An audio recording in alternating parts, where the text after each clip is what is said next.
there's a very important understanding which is sort of vanishing from modern life.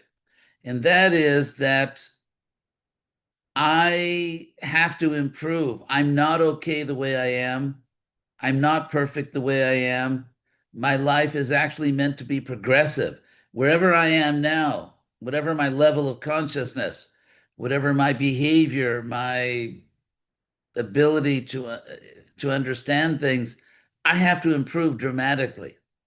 And therefore, uh, having a superhero, the real superhero, Lord Nityananda, who of course is Balaram. And, actually, we are monotheists, which some devotees, I think, sometimes may kind of forget. So, Krishna and Balaram, all the expansions of Godhead are all Krishna, expanding in different forms. So, Krishna is so brilliant. I mean, we're monotheists, I hope. I think that would be harder to explain to my family than, wearing funny clothes. So, if I said that I was a polytheist. So, um, so there's a need to get the mercy of Nityananda because if I'm okay the way I am, if everyone is perfect the way they are, then why would you need the mercy of God? Why would you have to practice self-realization? So what we're seeing nowadays, and I think this is really impeding, damaging people's ability to take to serious spiritual life in Krishna consciousness, is this collective narcissism. So if you think about, uh, anyway, forgive me if this is too much information, but John Lennon did a record album called The Plastic Ono Band, in which he kind of screams out everything about himself and his agony and this and that and the other thing. And so it's interesting that kind of quote unquote honesty or self-expression is something which we're supposed to admire, but it's not really honesty at all. Because if I understood, as George Harrison did, that the purpose of my life is to go back to home, back to Godhead, that the purpose of my life is to get Nityananda's mercy, then my present emotions and anger or frustration or insanity is something I would be very embarrassed about. It's just like you don't wear dirty clothes to the temple unless you're crazy. If you're going to the temple, please be kind to everyone, including the deity, and take a shower. And, take a shower, put on nice clothes, and by those outward signs, show your respect for someone who's greater than you, someone who actually has your life in their hands. There was a really popular song on the radio when I was I guess about 10 years old. I can't remember, maybe 10 years old, and it was a big hit. It was called He's Got the Whole World in His Hands. He's got the whole world. I won't sing it because I'm giving this lecture for free. So because you haven't paid, I won't actually sing that song. Actually, you should really pay me not to sing it. But anyway, so um, but if we really understand that Krishna has the whole world in his hands, he has me in his hands, my life is in Krishna's hands, then it becomes my supreme self-interest, my overwhelmingly important self-interest to please the person who has my life in their hands.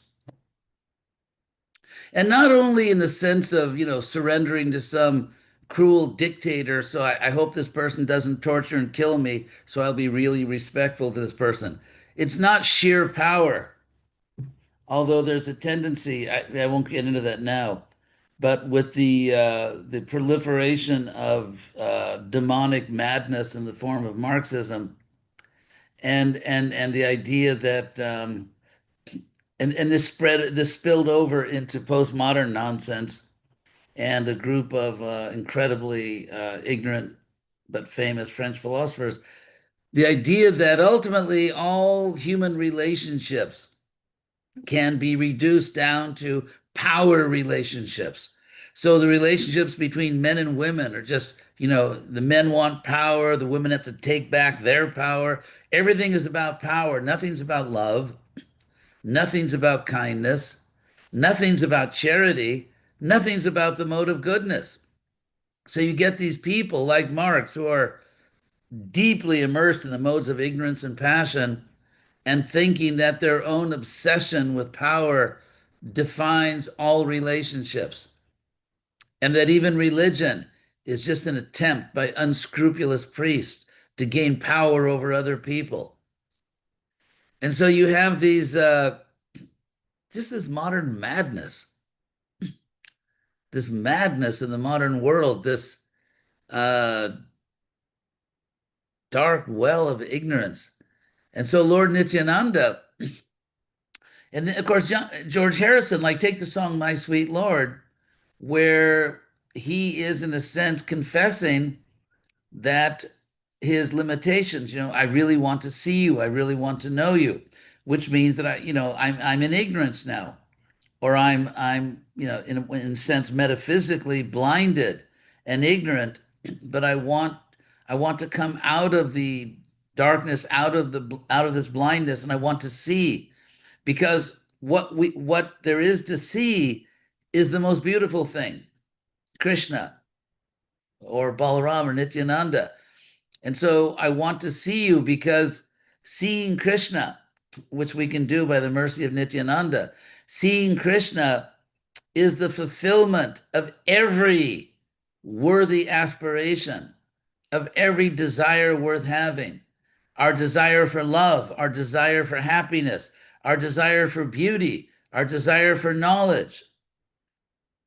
It's interesting because Prabhupada always explained that Krishna is all attractive because he has these six opulences. And so to say something is attractive or there is attraction, uh, just a little linguistic note here. You may notice the cognate word, a word which is intimately connected to attraction, which is traction.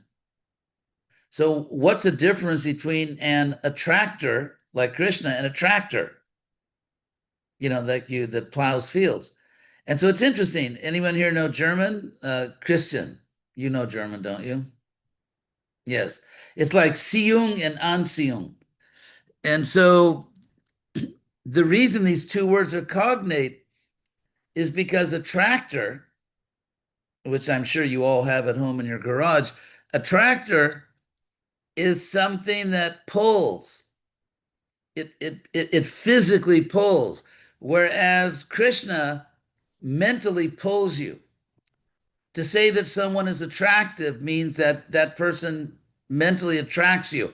Or into the opulences, you see a person that's really strong or beautiful or very wealthy or intelligent or detached. All these, all the what we call the opulences.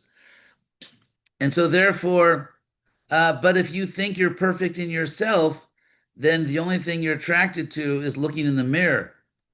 And so instead of being attracted to that which is supreme and infinite and sacred, you just become attracted to stupid narcissism.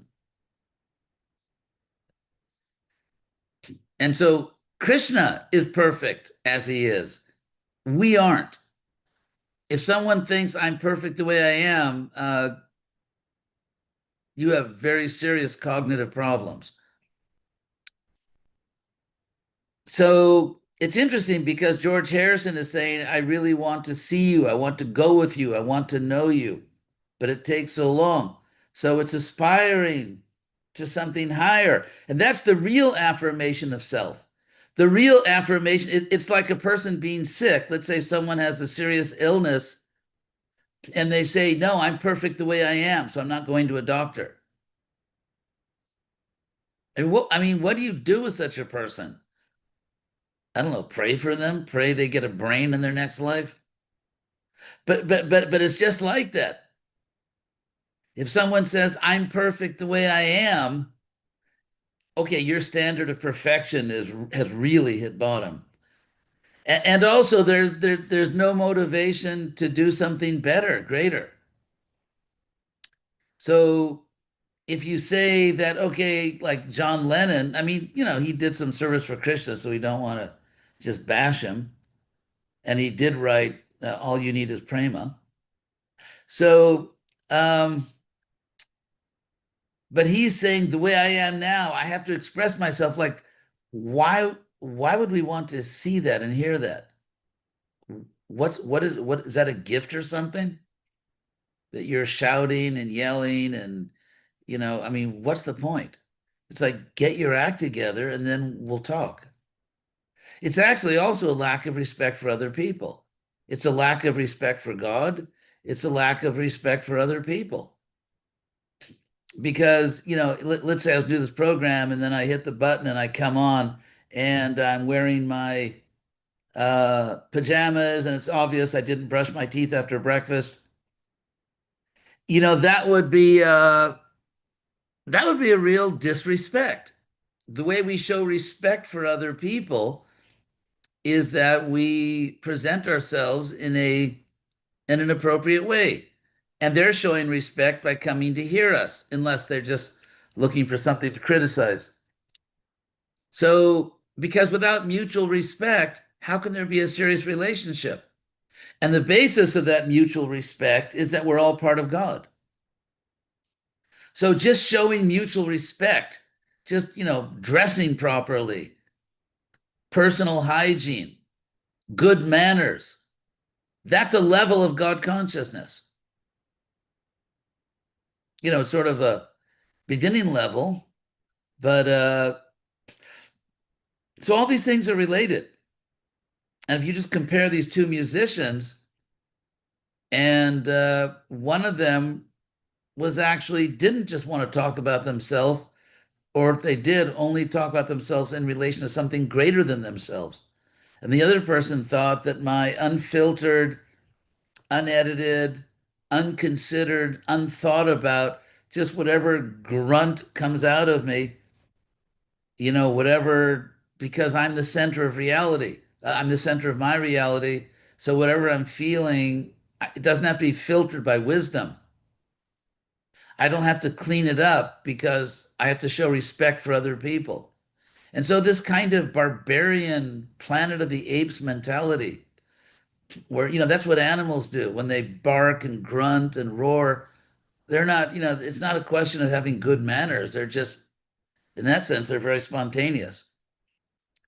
And they're not, there's no false ego. I mean, there is false ego because they're not really animals, but there's no pretending. They're just animals. And so somehow the animal, the beast, has been taken by so many modern people as the symbol of what a meaningful life is, to be beastly.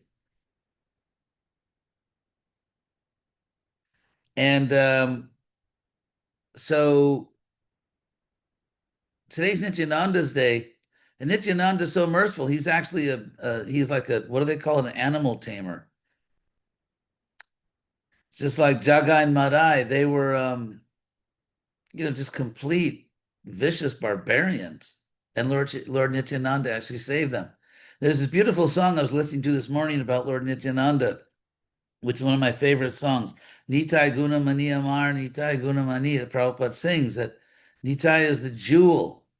And it's very interesting, it's very intimate because Lochan Das Thakur, I think, who wrote that, says,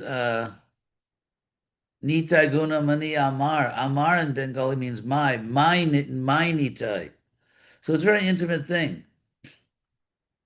When you it's not just a possessiveness where he's thinking he owns Nityananda, but it's expressing intimacy. Like if the mother says my child or my friend. I mean, think of the difference if you say, he's a friend, or if you say he's my friend, it's more intimate, it's more personal. And so he says, Nitai Gunamani Amar, and Nitai is Gunamani. He's the jewel of all people with good qualities. Everyone that has good qualities, the jewel of all of them is Nitai. And then the song is very beautiful. It says that the Abhada Karuna Sindhu Nitai Kotia Mohan, that the Karuna Sindhu, the ocean of mercy, was actually blocked.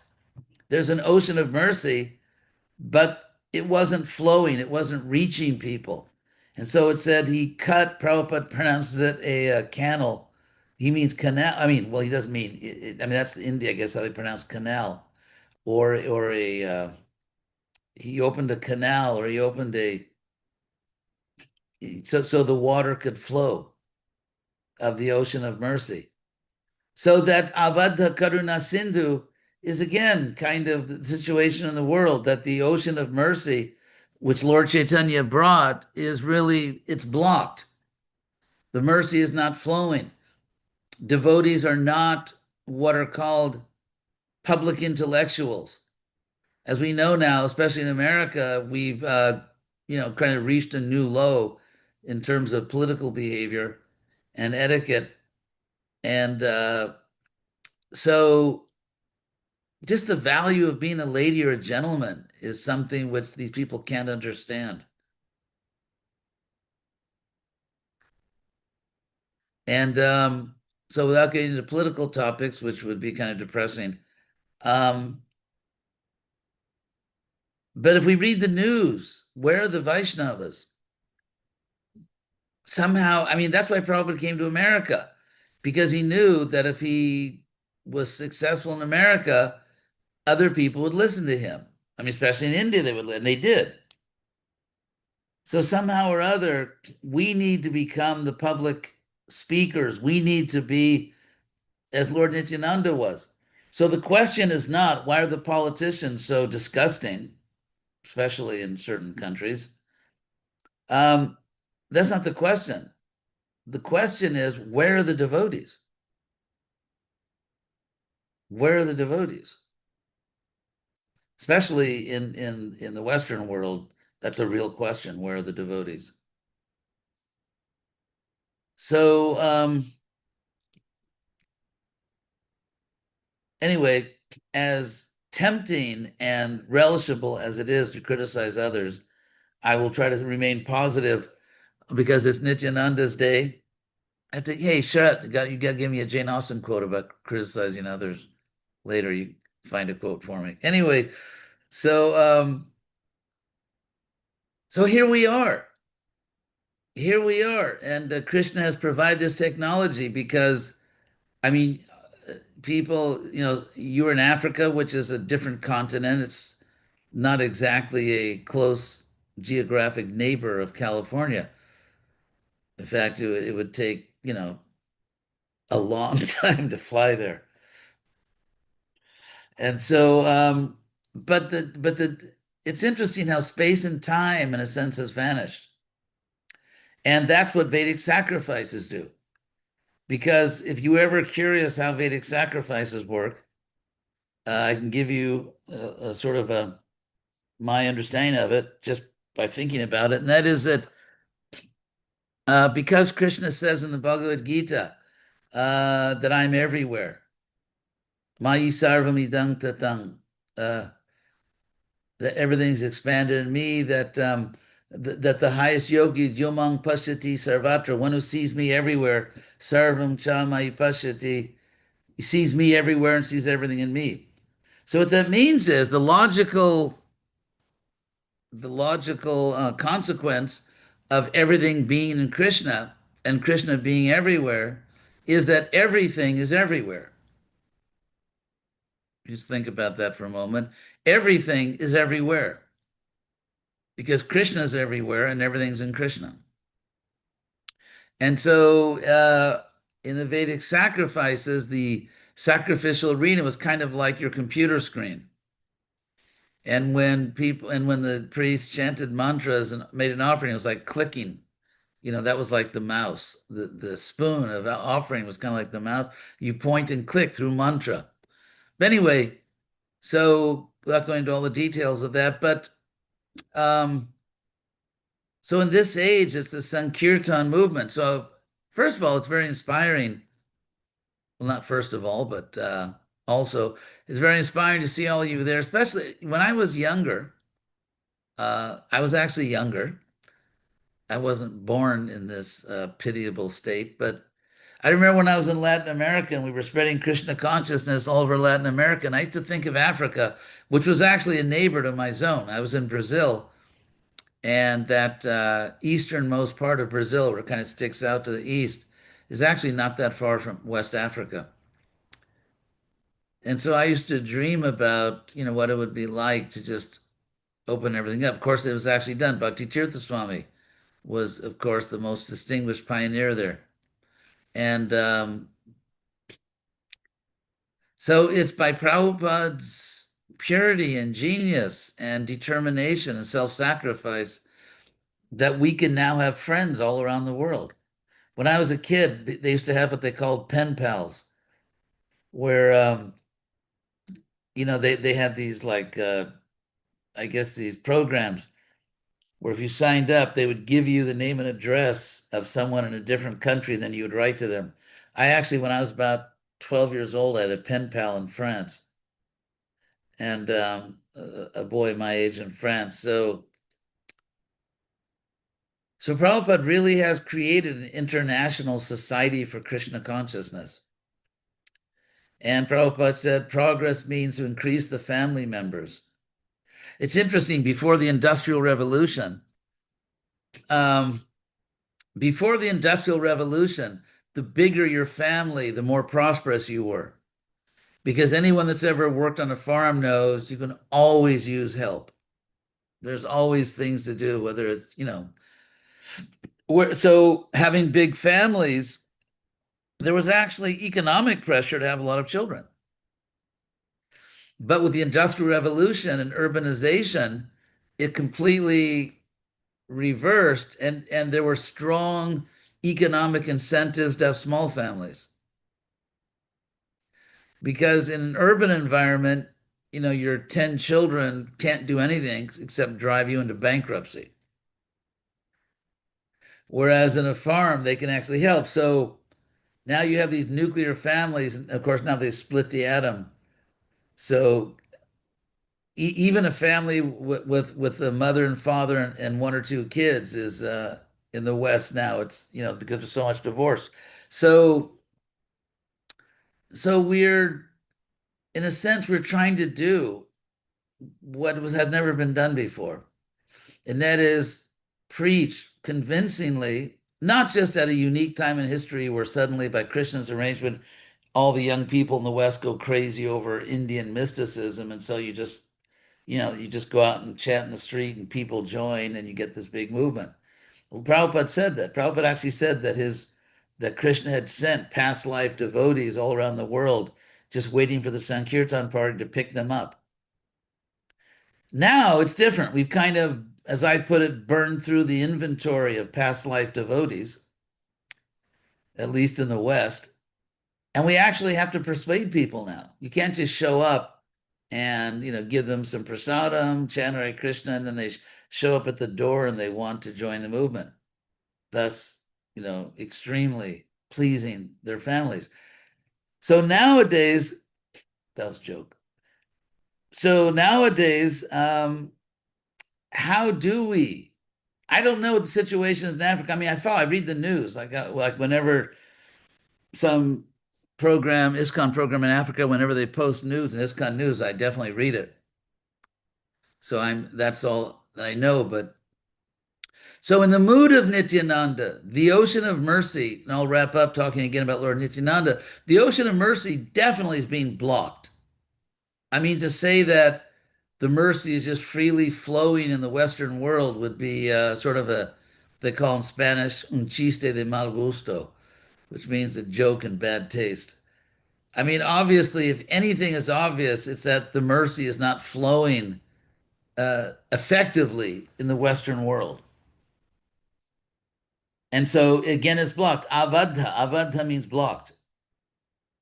And Karuna Sindhu, the ocean of mercy is blocked. And so, those of us who are trying to seriously understand Prabhupada and understand that Prabhupada did not literally sacrifice his life. I was with Prabhupada in Mayapur when all the doctors said, you cannot travel like this. You cannot preach like this. Your health doesn't permit. And so Prabhupada agreed to stop preaching so much, and it lasted for 1 hour. And then after 1 hour, he just thought, and he just started preaching again. So Prabhupada literally gave his life to save us. And now the people who are doing this program, these devotees, Sahadeva, and others are following in Prabhupada's example.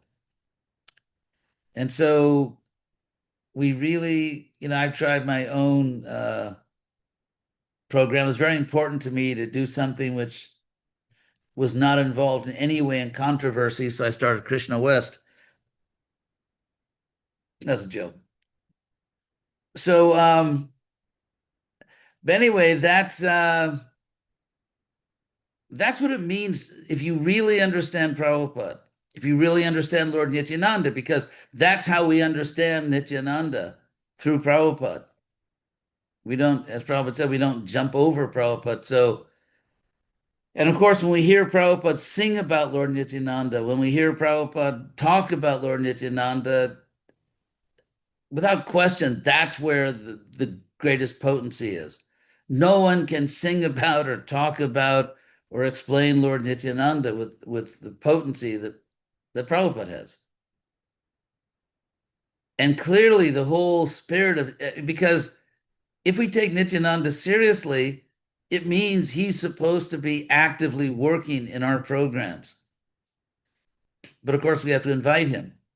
And the way we invite Nityananda is not just through some abhishek or ritual, as anyway, really trying hard not to be sarcastic here, but to really, hey, Ramananda, haven't seen you in a while. See, I don't see the lion, but anyway, so to really make Lord Nityananda present, we have to be like Nityananda. We have to please him. He's not just like a little nectar bank that whenever you feel, yeah, I need some nectar, I need some mercy, just sort of, it's like a Coca-Cola dispensing machine or something. You just, say a little prayer, push a button, and then some mercy drops down. It's not exactly like that. The way we get the mercy is by pleasing Lord Nityananda. And Lord Nityananda, he's doing very well financially. He actually doesn't need the food offerings we give him. He doesn't need all the prayers. All those things are for our purification. They're not because Lord Nityananda is needy or something. And so, if we really want to please Lord Nityananda, I mean, it's nice when we make an offering or sing a song. It's nice because we're showing Lord Nityananda that we're not total barbarians, that we actually have some understanding and we have some devotion.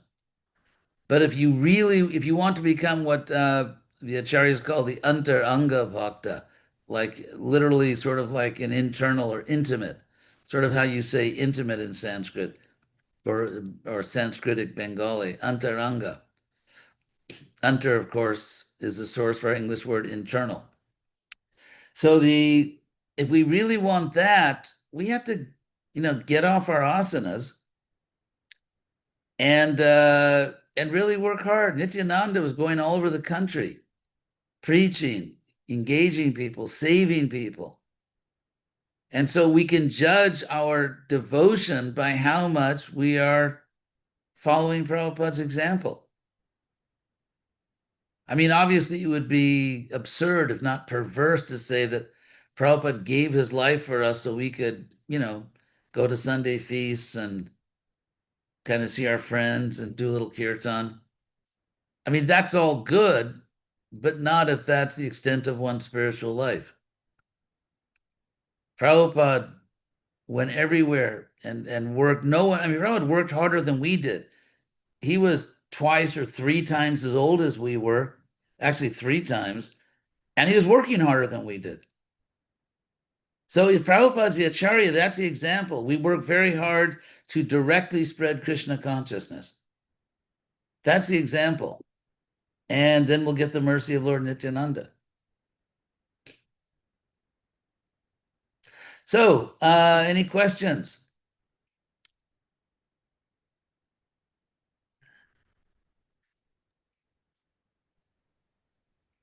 Okay, thank you so much, Maharaj. Um, Shri Maharaj Acharya Prabhu, you may unmute. Hare Krishna.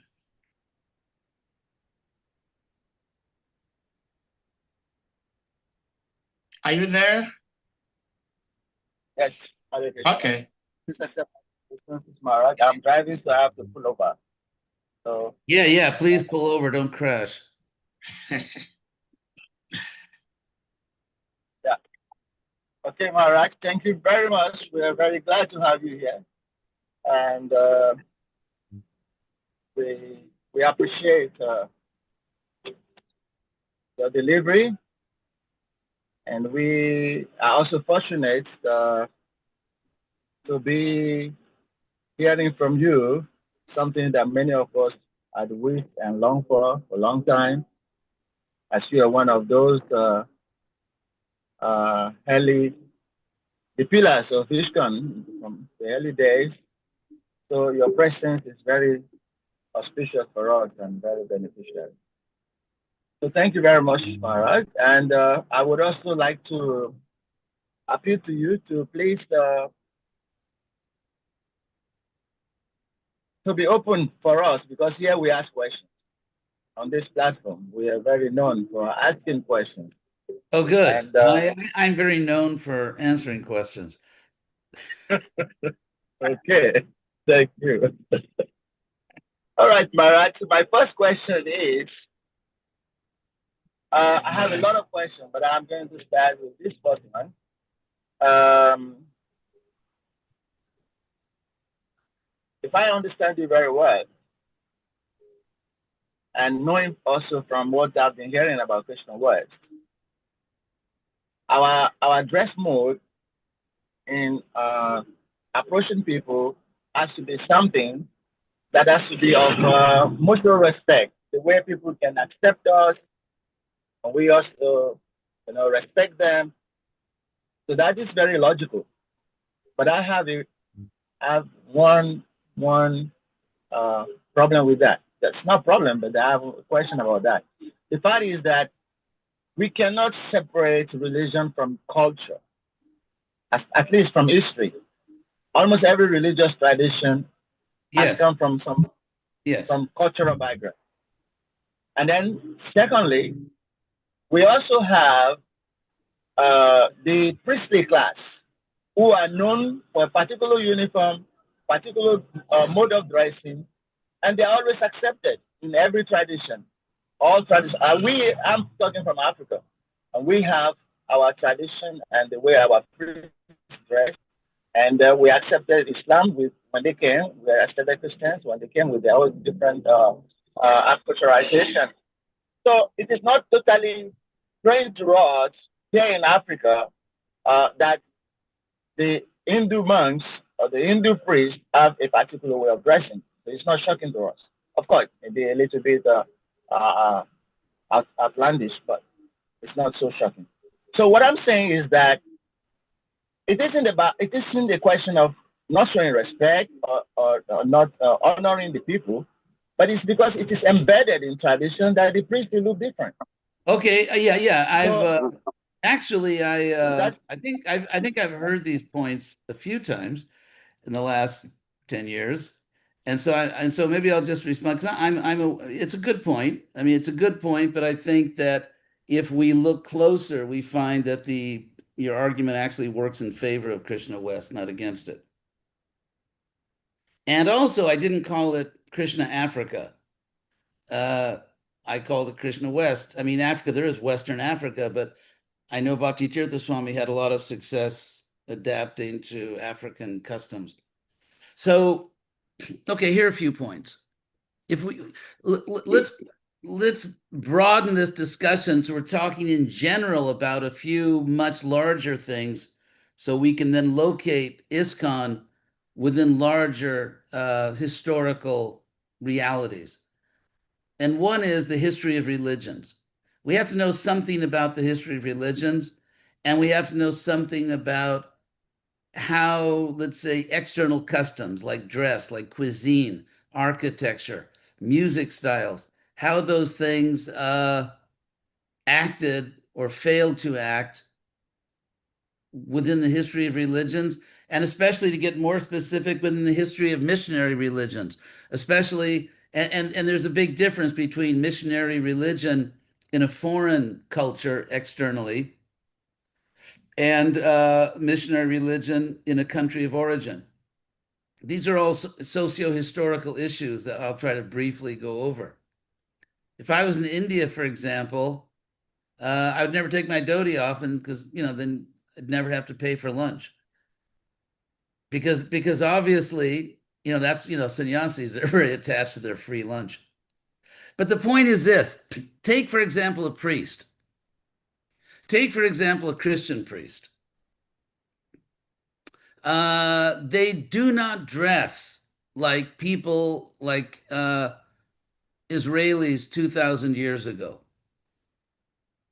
As we know, Jesus was a Jew. In the New Testament, he's often addressed as rabbi. Mainstream scholars, there's a virtual consensus among academic scholars, including Christian scholars, that neither Jesus nor even Paul, his disciple Paul, ever thought they were creating a new religion. There's no evidence whatsoever that Krishna or Jesus or Muhammad wore special clothes.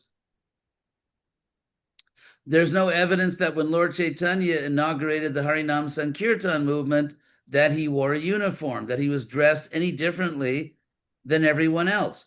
In fact, if you look at the cover paintings of the Chaitanya Charitamrita, what you find is that Lord Chaitanya dressed even like not an impersonal, but standard sannyas. For example, when I went to the university back to get my degree, why did I go first to UCLA, then to Harvard? Because that was respectable, and if I'm going to try to teach Krishna consciousness, that's why Lord Chaitanya took sannyas from an impersonal sampradaya, because that was the accredited degree.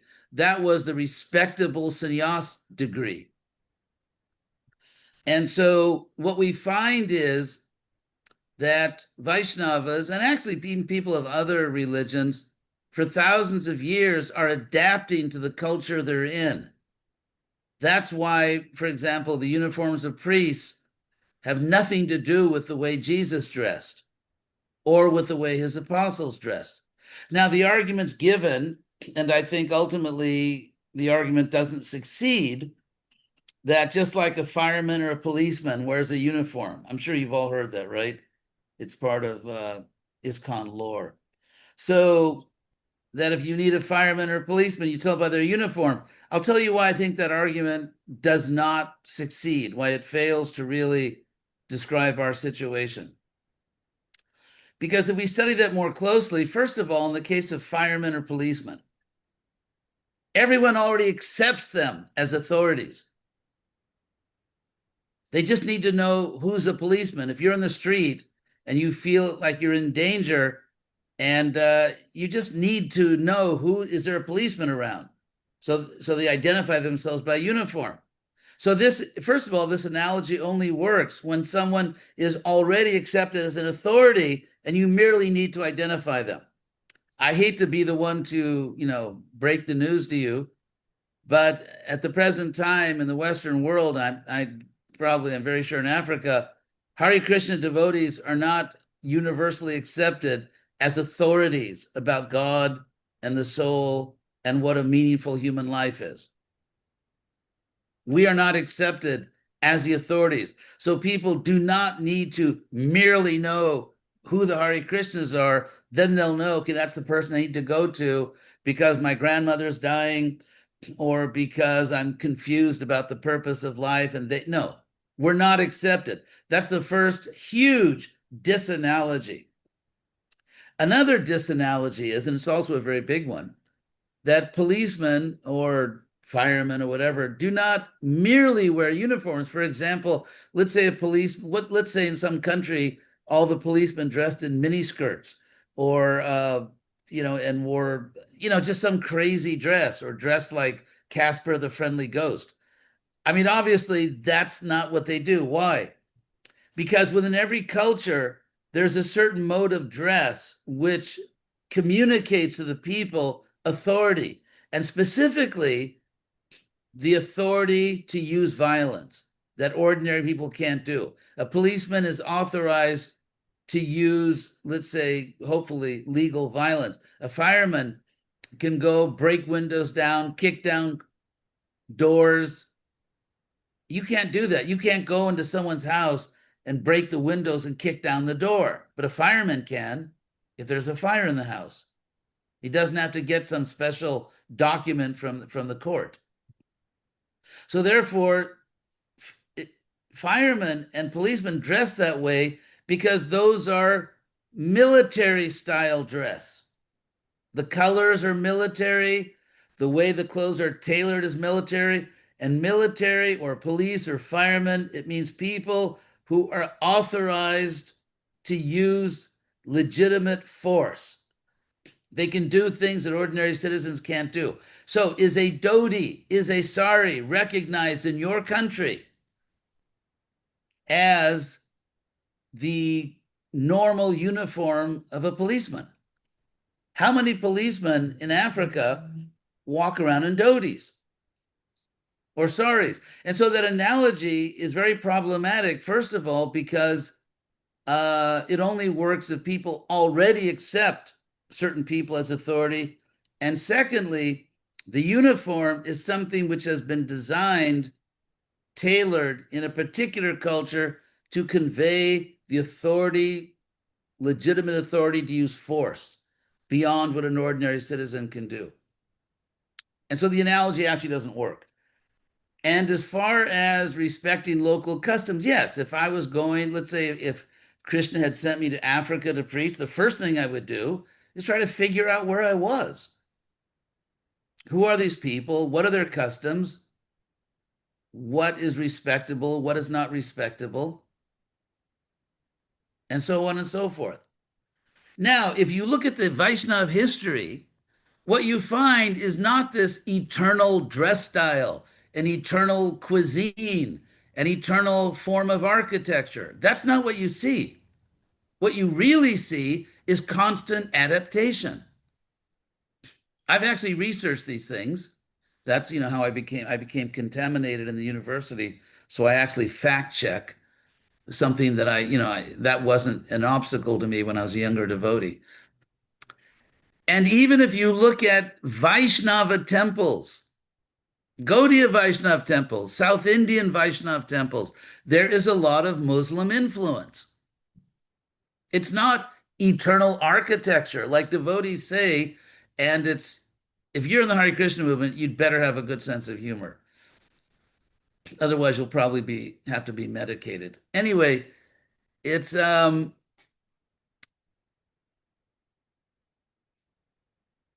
is devotees say, yeah, we're building a Vedic temple, which just means Indian architecture.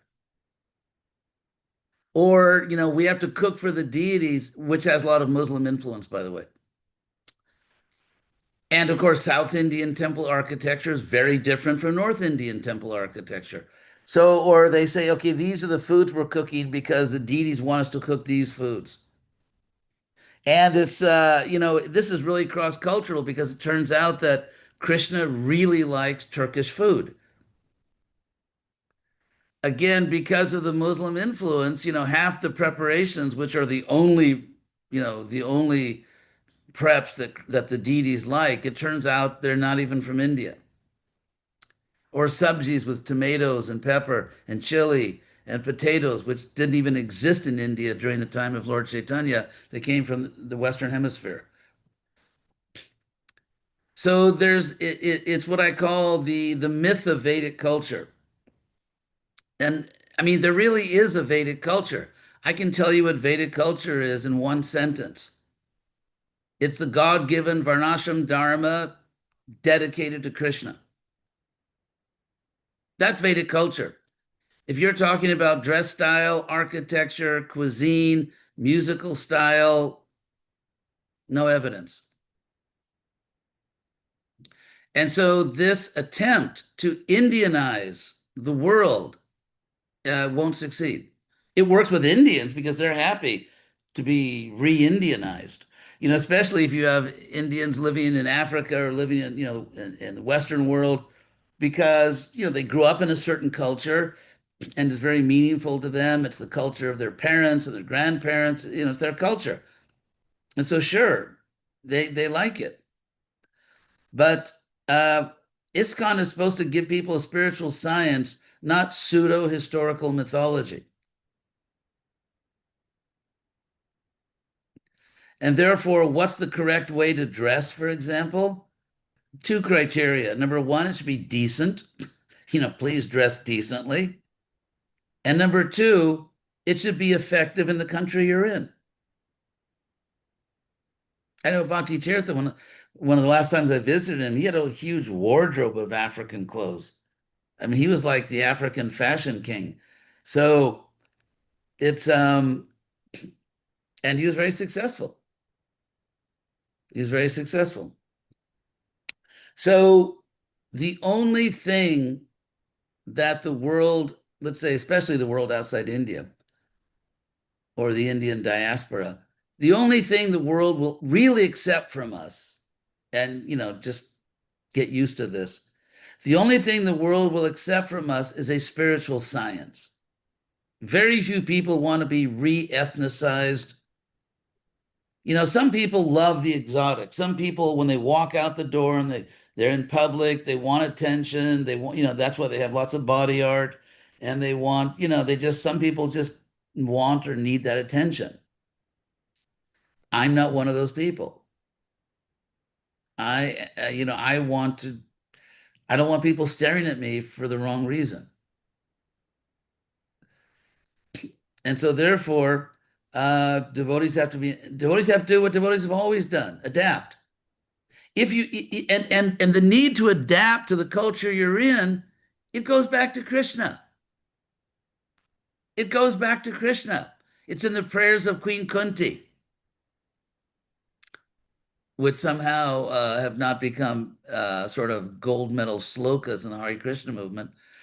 But Kunti, at one point in her prayers, Kunti is sort of talking about the different theories, because a lot of people understood that Krishna is not an ordinary person. He's not a human being. A lot of people, they may not have known exactly who he was, but a lot of people understood that he's not one of us. And so, and so people thought, well, why did he come? Why did this superhuman person?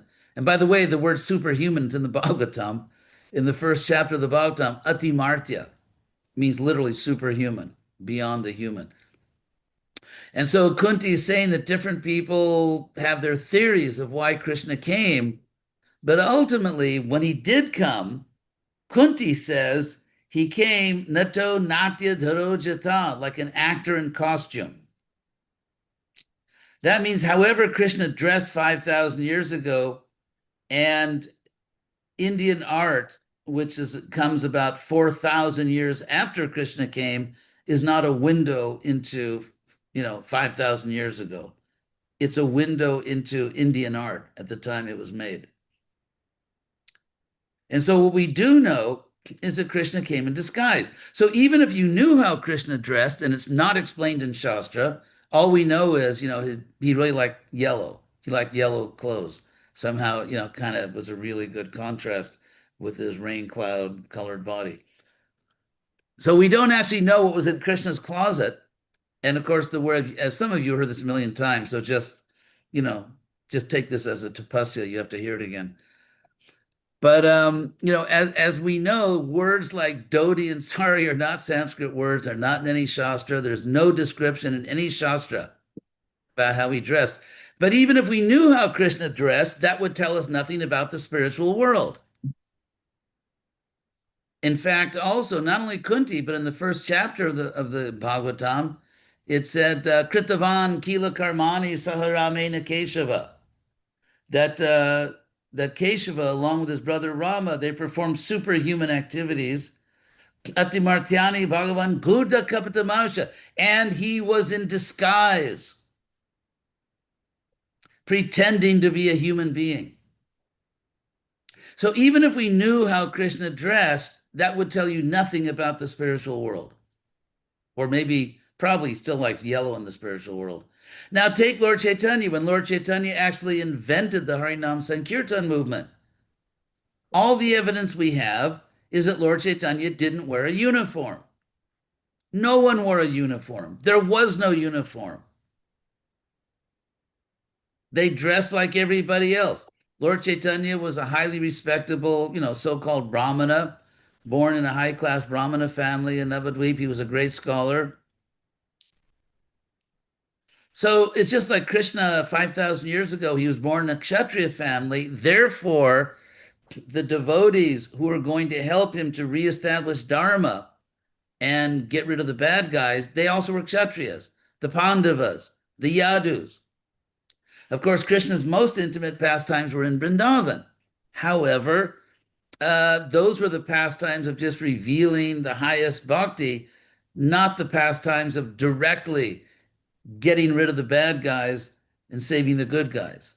That Krishna did with Kshatriya followers, devotees. Similarly, when Lord Chaitanya comes, the fact that he's born in a Brahmin family and was himself, even materially, a great scholar, the fact that the Goswamis were great scholars, actually, the fact that Bhaktivinoda Thakur was a great scholar, the fact that Prabhupada achieved an amazing intellectual feat, that he could take all this literature, this knowledge, and actually create a meta language in English, which was, a feat of just of brilliance.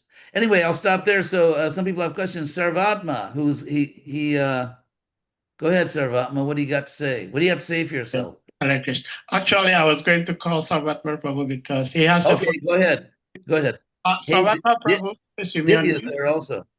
Yeah, I have. I don't disagree with you, but I find out that in the Chaitanya Charitamrita there is a ample list of the different cuisine varieties that Lord Chaitanya enjoyed. So we can assume Lord Chaitanya being Krishna that there is a certain predilection, and it's not based on. Okay. Yeah, you've skipped a few logical steps there, which I'll fill in for you at no cost to you, other than, whatever. So consider the fact that when Krishna appeared as Krishna in Vrindavan, he grew up in the home of obviously Nanda and Jashoda, who were technically, not really, but they were Vaishyas. Within that culture, they were Vaishyas. I mean, obviously, they're liberated souls. So Krishna ate all of his meals until he left Vrindavan in the home of his quote unquote Vaishya parents. However, when Krishna came with Lord Chaitanya, he never ate in the home of a Vaishya. Why? Because the culture had changed. And it was not respectable for a Brahmin, certainly not a sannyasi Brahmin, it was not respectable to eat in the home of a Vaishya. And Lord Chaitanya never did it. Why? Because he was adapting to the culture he was in. Now, the fact that obviously we know that Lord Chaitanya's devotees cooked for him and that he relished it, what that tells us is, number one, they were good cooks.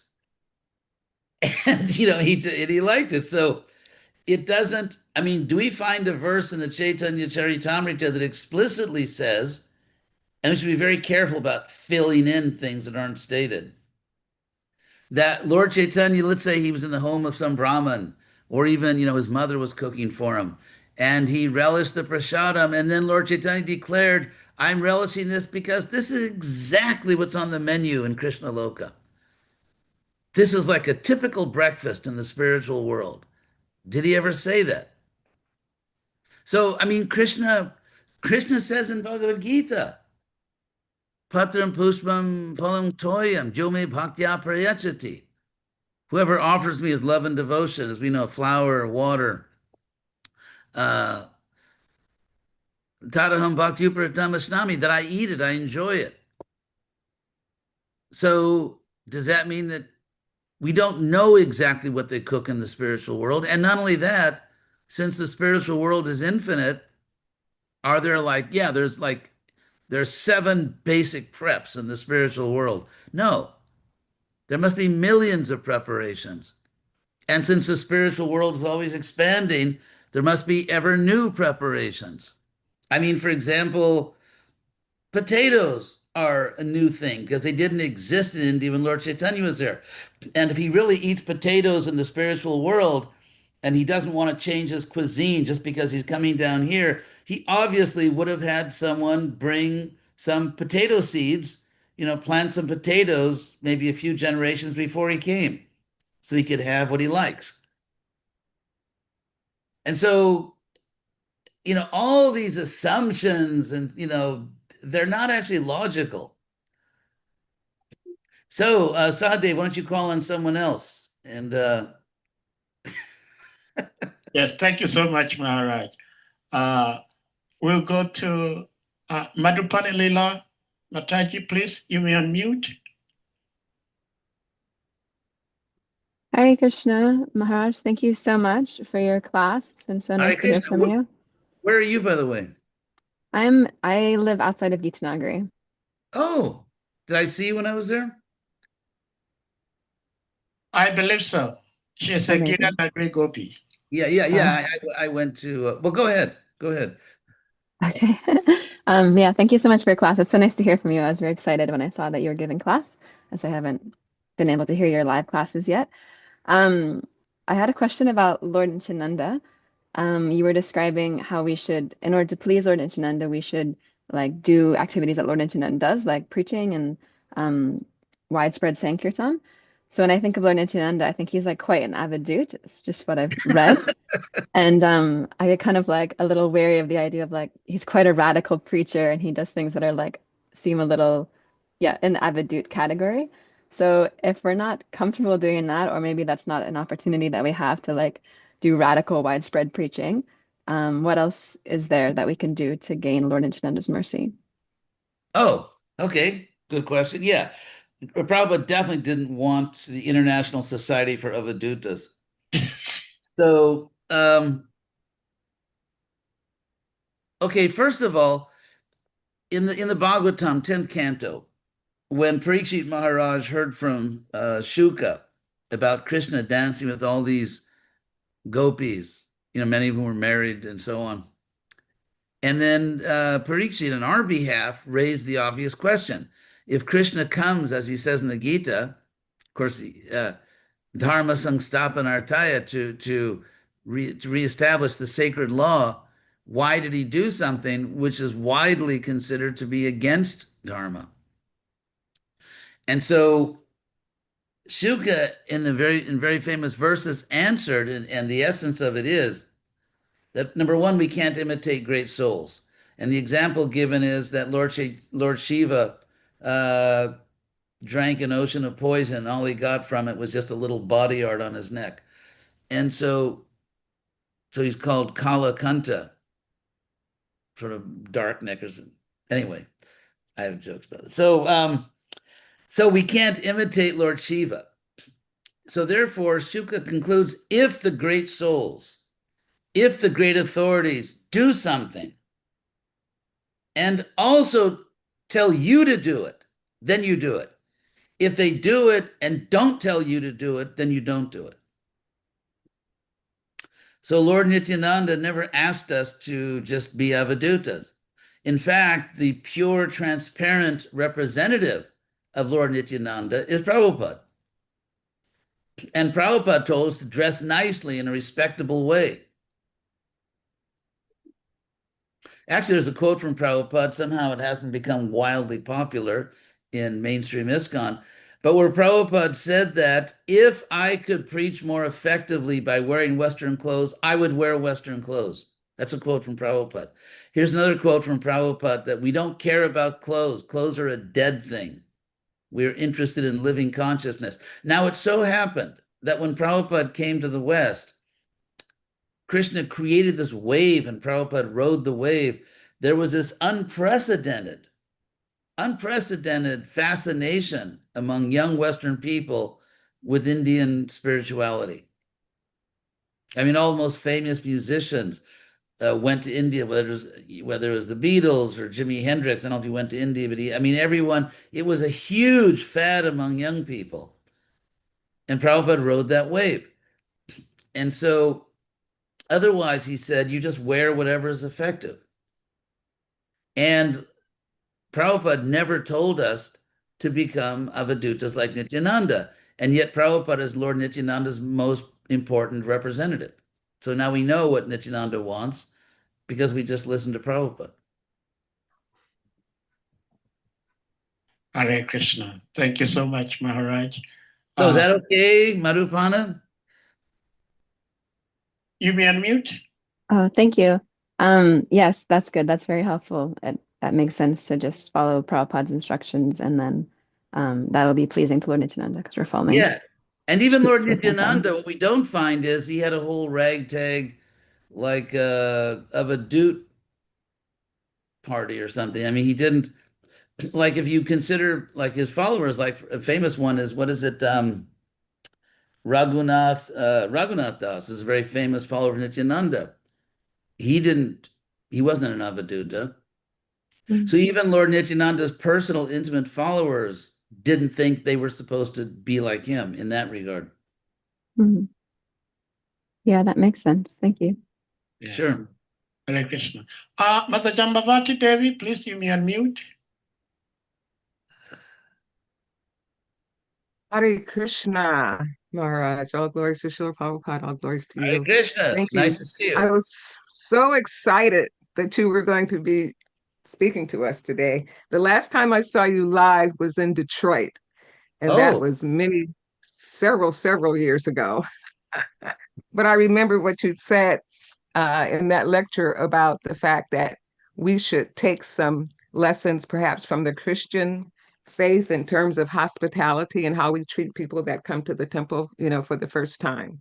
So I never forgot that. And I was thinking, in fact, at that time that perhaps every temple should have a hospitality person. But also, thank you for helping me to remember some of the spiritual espionage events that we went to with Bhakti Tirtha Maharaj. Usually, when we heard of an event, the first question was, okay, what's the dress? Because he always believed that we should somehow blend in with the person or with the organization that we were visiting, because then what we talked about would be more acceptable. The other thing I wanted to mention is that you were asking about considering all of the political stuff that's going on now. You were mentioning, where are the Vaishnav? Where's the Vaishnav voice in all of this? And I just found out that there is a new podcast entitled Bigger Than Belief that I think perhaps would be a national opportunity for someone such as yourself or Anutama Prabhu to discuss the Hare Krishna religion. Let's see, what else did I wanted to say? Oh, and I'm also remembering the brainwashing debate that you had some years ago with, I think it was Ted Patrick, a that's very, right. very, a very, very rude interviewer. That was Very, very about, yeah, that was about, let's see, 78 or something. That must have been about 79, I believe. 79. Yeah, you're probably right. So that was 50, almost 57 years ago. Yeah. So I must have been just like about 3 years old or something. I'm just kidding. Hare Krishna. Anyway, Maharaj, it'd be so wonderful to see you live again. Any plans on coming to Gita Nagari anytime soon? Actually, I really pray that Krishna empowers me because I would love to go and see all the devotees, love to go to all these different places, and then I have to write books. And so pray for me. Hare Krishna, Hare Maharaj. And you Krishna. Hare pray Krishna. for me too. Yeah. Jai. Hare Yeah. Krishna. Thank you so much. Jai. Thank you so much, Maharaj. We go to Her Grace Chiri Shakti Devi. Please, you may unmute. Hare Krishna Maharaj, my obeisances. Hare Krishna, where are you? I'm in London. Oh, in London. Yes. Krishna.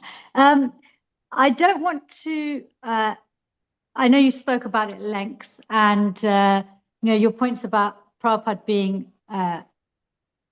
adaptable, progressive, how we should have flexibility and adaptability with the external aspects of Krishna consciousness, like dress and food. The main thing is getting the science of Krishna consciousness across to individuals, plus all the historical elements.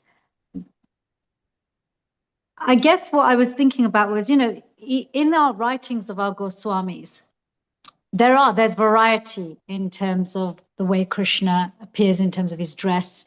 When we read Radha Krishna Ganadishtipika, the general coloring of the gopis' dress is given, and complexion, etc., and services, rather than exact things about what they're wearing. But there is certainly a flavor which may come across as it's Indian in ethnicity, but it's actually the dress and style of Goloka Vrindavan. My question is more around, because so much of, actually, especially when we start to take our Krishna consciousness very seriously, we are wanting our human psychology to align with our divine psychology. We want our human body to be looking and doing the things that our real body does. And despite that, of course, Prabhupada emphasized adaptability. Bhakti Maharaj would say, Prabhupada told them to go and preach in wigs and suits when they did the university preaching. My question is, why do you, having been with Srila Prabhupada from the very beginning, why do you feel that Prabhupada did initially introduce and have devotees adhere to a particular way of dressing in the temple, outside the temple, etc.? Yeah. Thank you. First of all, in the Veda base, the old saying, "Don't kill the messenger." In the Veda base, a devotee, the brahmachari, asked Prabhupada, "Why do we wear these clothes like dhoti and everything?" And Prabhupada's answer was, "Because you wanted to. I never said you had to do it."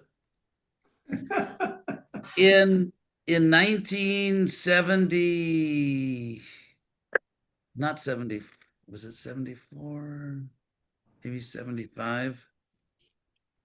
Yeah, so that's when Prabhupada was coming to my zone in South America, and he's supposed to come before, and then devotees convinced him to go to some other country. So this time I went all the way to Hawaii to sort of accompany Prabhupada all the way, back to my zone. Uh-oh. Hold on one second. I have a big picture of myself on the screen. I'm going back to gallery. It's the last thing in the world I want to see is so we were driving in a car with Prabhupada. We were actually going from the Honolulu temple to Waikiki Beach to do japa walk. And the former temple president of Honolulu, who was dear to Prabhupada, and he left. In those days, if you left the temple, it's kind of like, abandoning, because we couldn't imagine you can actually be a spirit soul outside of a Hare Krishna temple. But anyway, so he had left, and Prabhupada was, unhappy, and we were in the car. And so he asked the GBC there, why did he leave? And so then this devotee told Prabhupada, well, he didn't want to wear these clothes and everything. And he was sannyasi. And Prabhupada said, Prabhupada said, I was in the car. Of course, that's not enough to make an impression on many people. It's amazing how, like, these stories just sort of bounce off their subtle bodies. But Prabhupada actually said to me that I never said you had to wear Indian clothes. I just said dress like a gentleman. And I mean, I can send you, if you write me a note, or it's on probably on my website, or I could give you, we can send you a coupon to get a discount. That was a joke. Anyway, so yeah, we should have a charity of coupons. Anyway, there's all these quotes from Prabhupada. So there's like the mythical Prabhupada. Basically, what has happened, and I'm speaking now as a historian, like as an academic historian, that very conservative devotees who tend, by the way, not to be people from an Indian background. Interestingly, the most sort of crazy conservative people in ISKCON tend to be converted Westerners, not Indians. And so, yeah, these are sort of fanatical, Basketball. fanatically conservative people who have created a Prabhupada in their own image. It's just like the Scandinavian muscular Jesus, sort of blonde, blue-eyed, muscular Jesus, and who's kind of like, sort of right out of the Aryan nation of Germany. So it's so that's what happens. Conditioned souls tend to see God or see the representative God through their own filter. So this very conservative Prabhupada is a creation. It's not the real Prabhupada. And I've written essays. I've given quote after quote after quote. Let me give you one example. And this is not theology. This is psychology. It's like a study in human psychology and fanatical human psych. And that's a whole division of academic psychological studies, the fanatic. In 2003, I was asked to take over temporarily as GBC of Atlanta because the temple is just not doing well. So I went there, and what I noticed is that everyone was mostly just living at our expense in the temple and doing very little. But the people that were actually doing work were, it was all just pujari work, and there was no preaching going on. So I had a personal experience with Prabhupada. When I was in Prabhupada's room, sitting right in front of him, he got a letter. A letter was brought to him while I was sitting there from Tejas, the Prabhupada disciple who at that time was president of Delhi, of New Delhi. And at that time, I'm just going to turn off my ringer. At that time, ISKCON did not own a property in Delhi. Now it seems to own half of Delhi. But anyway, at that time, they didn't own a temple in Delhi. They were renting a house in the south part, nice area in the south of Delhi. And so the president there wrote to Prabhupada and said he had given up that rented house, which Prabhupada really liked. It was a very beautiful, prestigious house. And he had rented a cheaper house. And the reason he gave was that because everyone had left the temple, he was, a nice devotee, but not really great at human relations. And so everyone left the temple. Then his wife left the temple. Everyone left. And so he had to do all the puja. They had Radha Krishna, Radha Parthasarathi. And so because he had to do all the puja himself, he didn't have time to go out and make life members, and therefore he couldn't afford the house because he thought, I can't reduce the deity standard. And so when Prabhupada got it, I was sitting right there. Prabhupada said he has done the wrong thing. Said he should have kept the nice house for preaching. He should have kept the preaching going on and simplified the deity worship.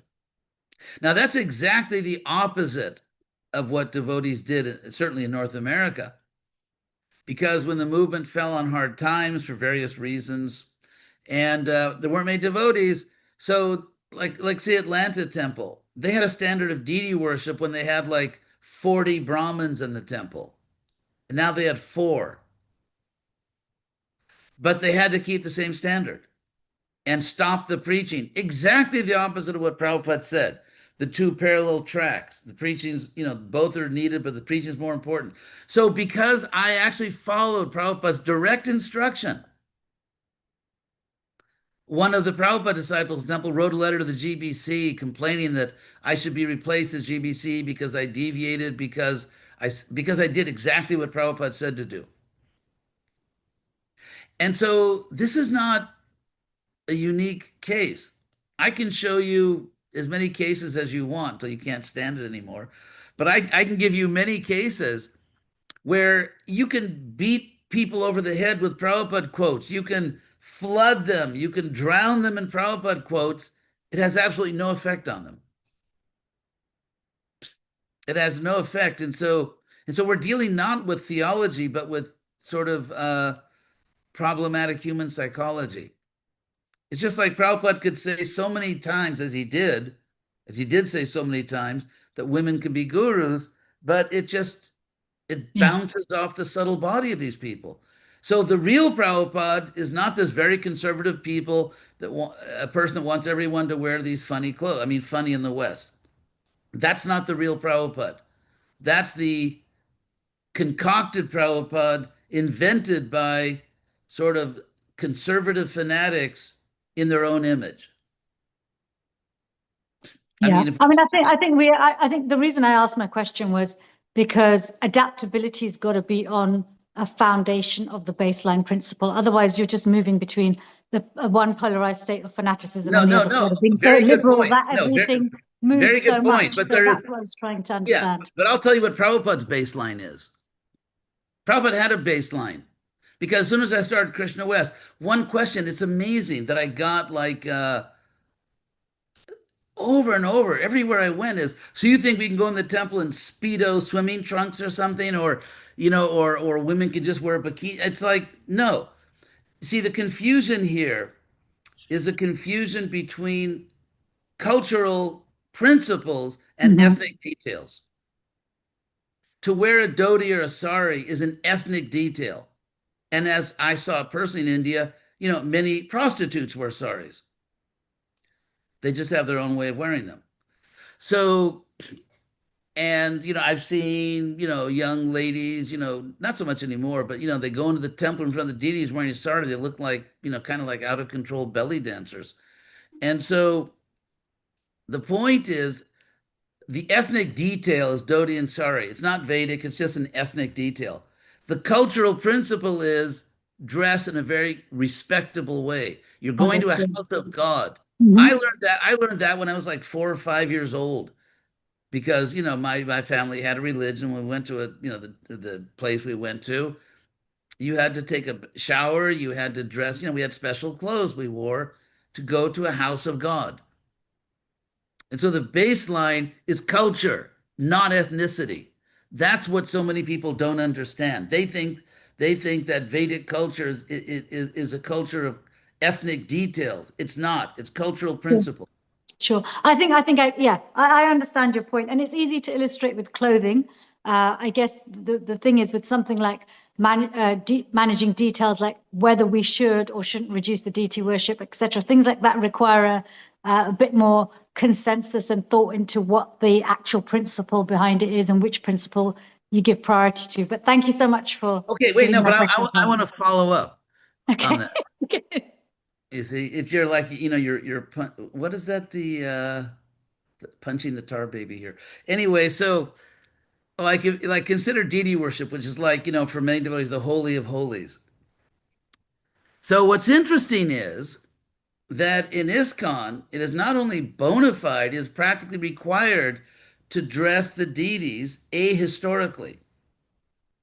So if you look at typical clothes for Gorni Tai, obviously they never dressed like that.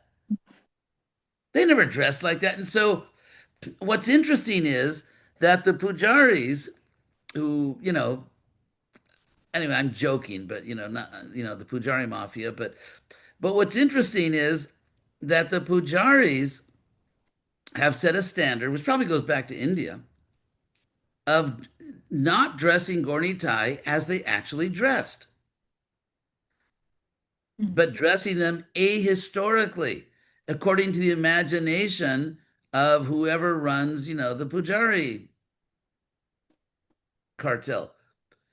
And so, or for example, it's another example. Oh, and some of my favorites. I mean, if you're an ISKCON, you'd better have a good sense of humor.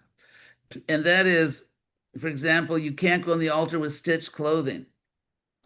Yeah, but we do.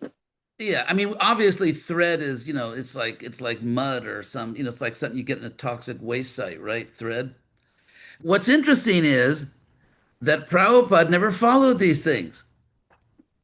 So, there's a class of people who sometimes they just do bad philosophy, like women can't be gurus, and sometimes they do, they're into rituals and they just make things up. It's not But you've got unshocking. to see where those things come from, right? Prabhupada didn't follow the thread thing because it's not Pancharatrika. Pancharatrika is much more about, the principle, much more about However, hands from however, bhakti. however, what is Pancharatrika? Prabhupada didn't follow it because he's the founder Acharya and he was establishing principles. He didn't follow it because there's no good reason to follow it. It's not, you don't follow Hindu superstition. And I'm still waiting for someone to explain to me why thread is polluting. And if it is, why Prabhupada didn't follow it. There's this thing about covering your hand when you chant Gayatri, because evil spirits bounce off left hands, but they penetrate right hands. And in other words, I didn't join ISKCON because I wanted to follow Indian superstitions. I was looking for spiritual science. That's what the world is looking for. And Prabhupada even wrote a letter to me when I started preaching at the universities. Prabhupada, and I told him, Prabhupada wrote me a letter and said, do not present Krishna consciousness as all these rules and regulations. It is the most sublime philosophy. In India, Prabhupada, when Allen Ginsberg, they had a very interesting long discussion, which everyone should read. And they were talking about rules. I think Prabhupada said, if you knew how many rules I didn't bring, you would faint.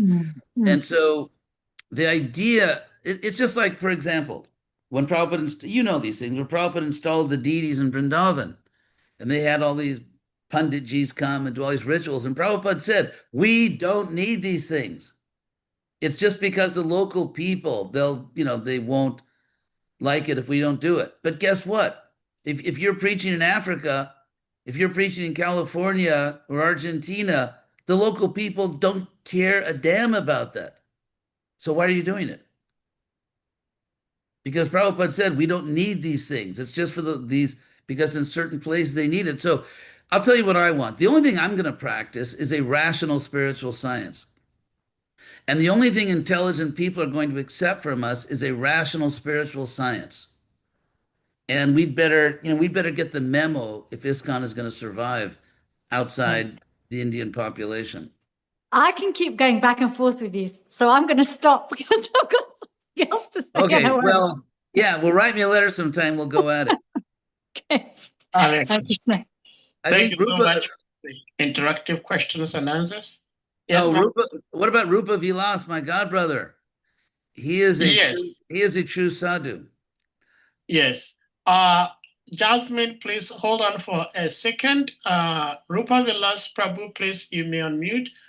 Prabhuji, in fact, I sent you a message in the chat room. I would want you to take a look at it. I mean, Rupa Vilas Prabhu. Hare Krishna. Oh, okay. Go ahead. Hare Krishna. Oh, Maharaj, I had so many things. But I'm old now. I'm 80 years old, so my memory's not what it was. But you don't look old. Well, I'm okay, but I had a joke, a kind of a joke, about the Avadhuta question, which is we had that. That was the first days of the movement. We had an Avadhuta movement. And once we had a lot of Avadhutas. Yeah, but Prabhupada didn't care for it. The whole hippie culture, he rejected it. He didn't want anything to do with it. I know Dayananda, my godbrother, talks about this all the time, that he wanted to tone down the whole hippie appeal. But and then back to the dhoti situation, why was everyone wearing dhotis? Well, Kirtananda kind of started it. Kirtananda was, I think, the first one to wear a dhoti and shave his head in imitation of Prabhupada, and it sort of caught on. And Prabhupada let it go as long as it was effective. But your adaptability point is so profoundly important that as soon as it didn't seem to be working, he just changed his tactics. He always did. Yeah, in fact, there's a Satsarupa writes in one of his books about Prabhupada that when Prabhupada got a picture in the mail of Balavanta wearing a tie and coat when he's running for mayor of Atlanta, and Prabhupada said, quote, "This is what I always wanted." that you become known as American Vaishnavas. This is what I always wanted. I know one of the first meetings that Prabhupada had with the BI in Vrindavan when they had their early kind of meetings there. And when they all came to see him, see Prabhupada in his room, and all of them wearing suit and ties. And he really liked it. He had them all come sit in chairs and, he treated them as gentlemen. He appreciated it. So Yeah. anyway, I don't really have any particular questions. I just wanted to say hello and, agree with your points because it's like for instance, I went to the temple today at the manor, the Bhaktivedanta Manor, and you could bathe the Gaura Nitai there, but only if you wore unstitched clothing, and I just thought, when are they going to get, why is there so much love of ritual? You've got to follow these, I don't know, totally impractical arrangements, and especially this kind of clothing in England is I don't know, it's just ridiculous. But anyway, sorry. Thank you. Let somebody ask questions that. Oh yeah, what about that Jasmine?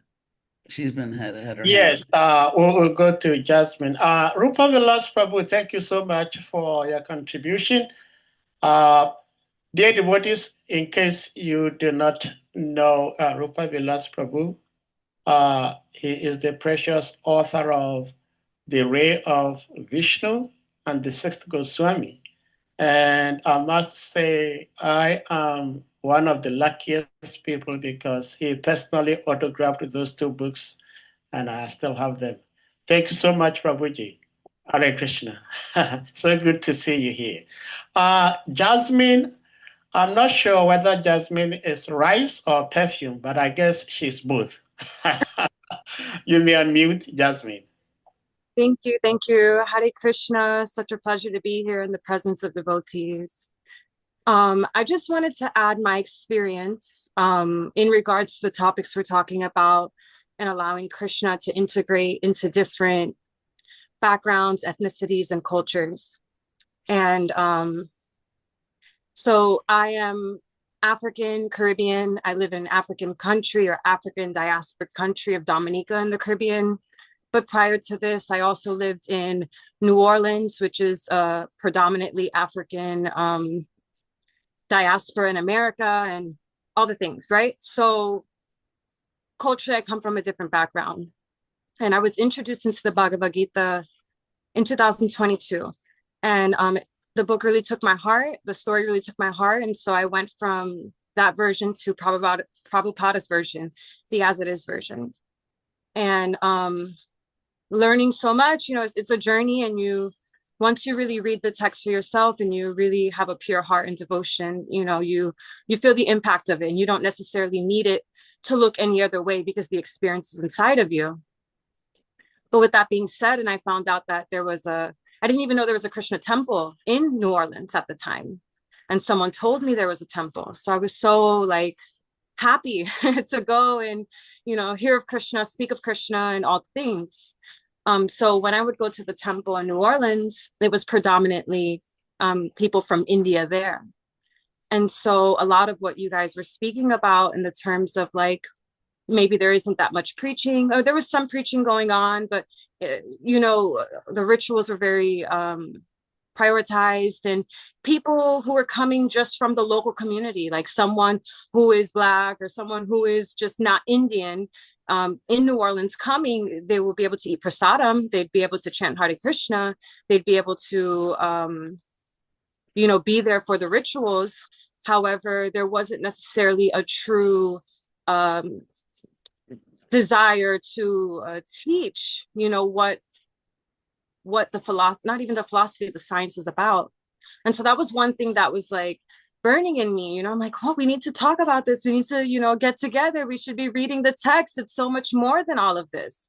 But I'm such an open-minded woman, and I think that I have certain privileges that many, let's just say African American people or even African people across diaspora don't necessarily have the privileges of like traveling or going into different types of communities. I mean, there certainly is a population of us who are courageous enough, open and minded enough, and willing to branch out. And then there's some of us who are within what we're born into.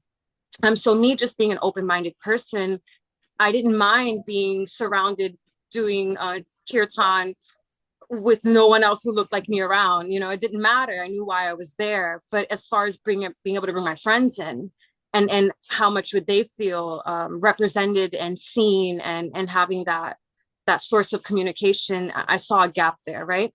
So I would also say, so another thing is like, I would go into the temple and I would see all the pictures of Krishna and Radharani, and it's beautiful.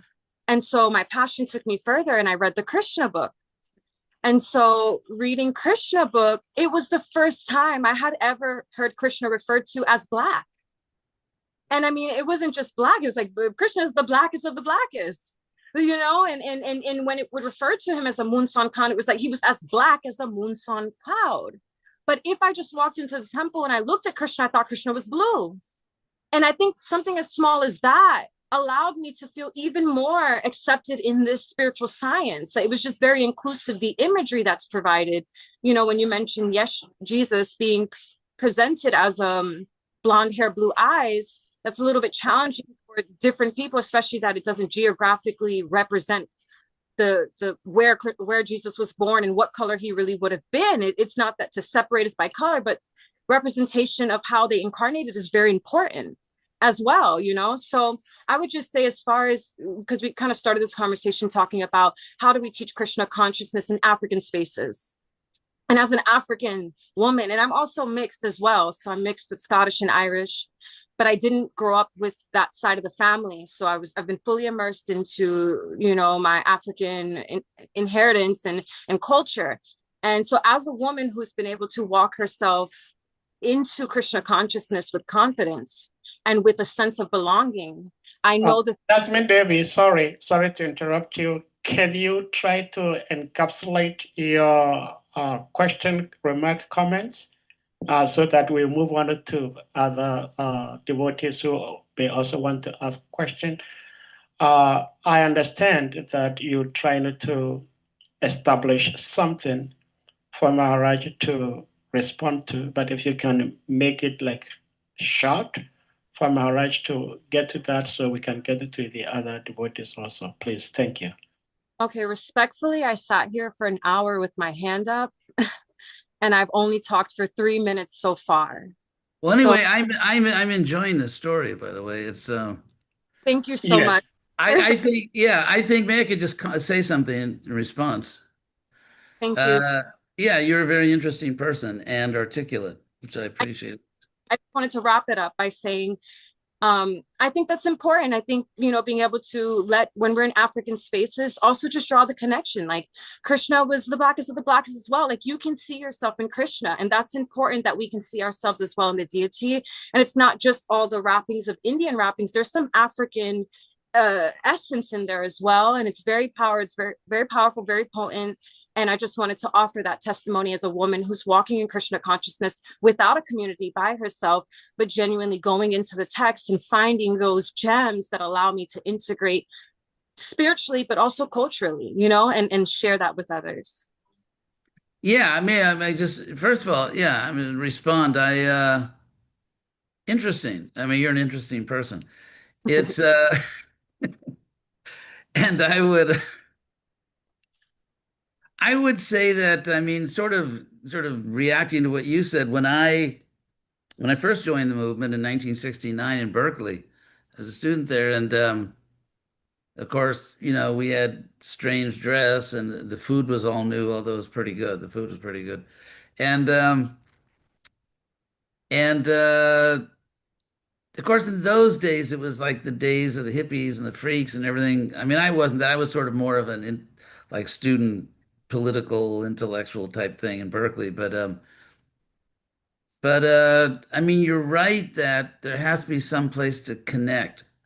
So I'd like to sort of just maybe talk about that briefly, just that general point of, how do you, because here we are, we're eternal souls, and but we're in bodies, and so in a sense, in our conditioned state, there has to be something we can connect to. And oh my God, oh, 1 second, let me oops, sorry, someone's calling. Very nice devotee's calling me, but I have to talk to her later. Um, it's interesting because when I joined in Berkeley, um, the culture was kind of, oh my God. I mean, we even wore turbans because, like, because it was very sunny. It was California and we had, shaved heads. You'd get sunstroke. So naturally, we wouldn't do anything like really gross and mundane, like buy a hat.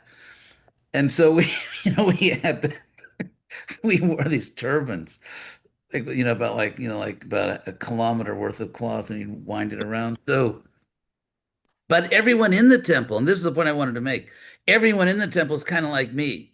They were all Americans and they were roughly my age and, they didn't have exactly the same background as me, but it was enough. And so I was just living in a community of people who were, spoke my language and were, based, roughly the same culture and all that. And so the point you're making, which is very interesting actually, because what I'm trying to do here is sort of extract like what's the universal element, what's the real fundamental point you're making. And obviously fundamental points have to be made within, specific context, but still there's a fundamental point.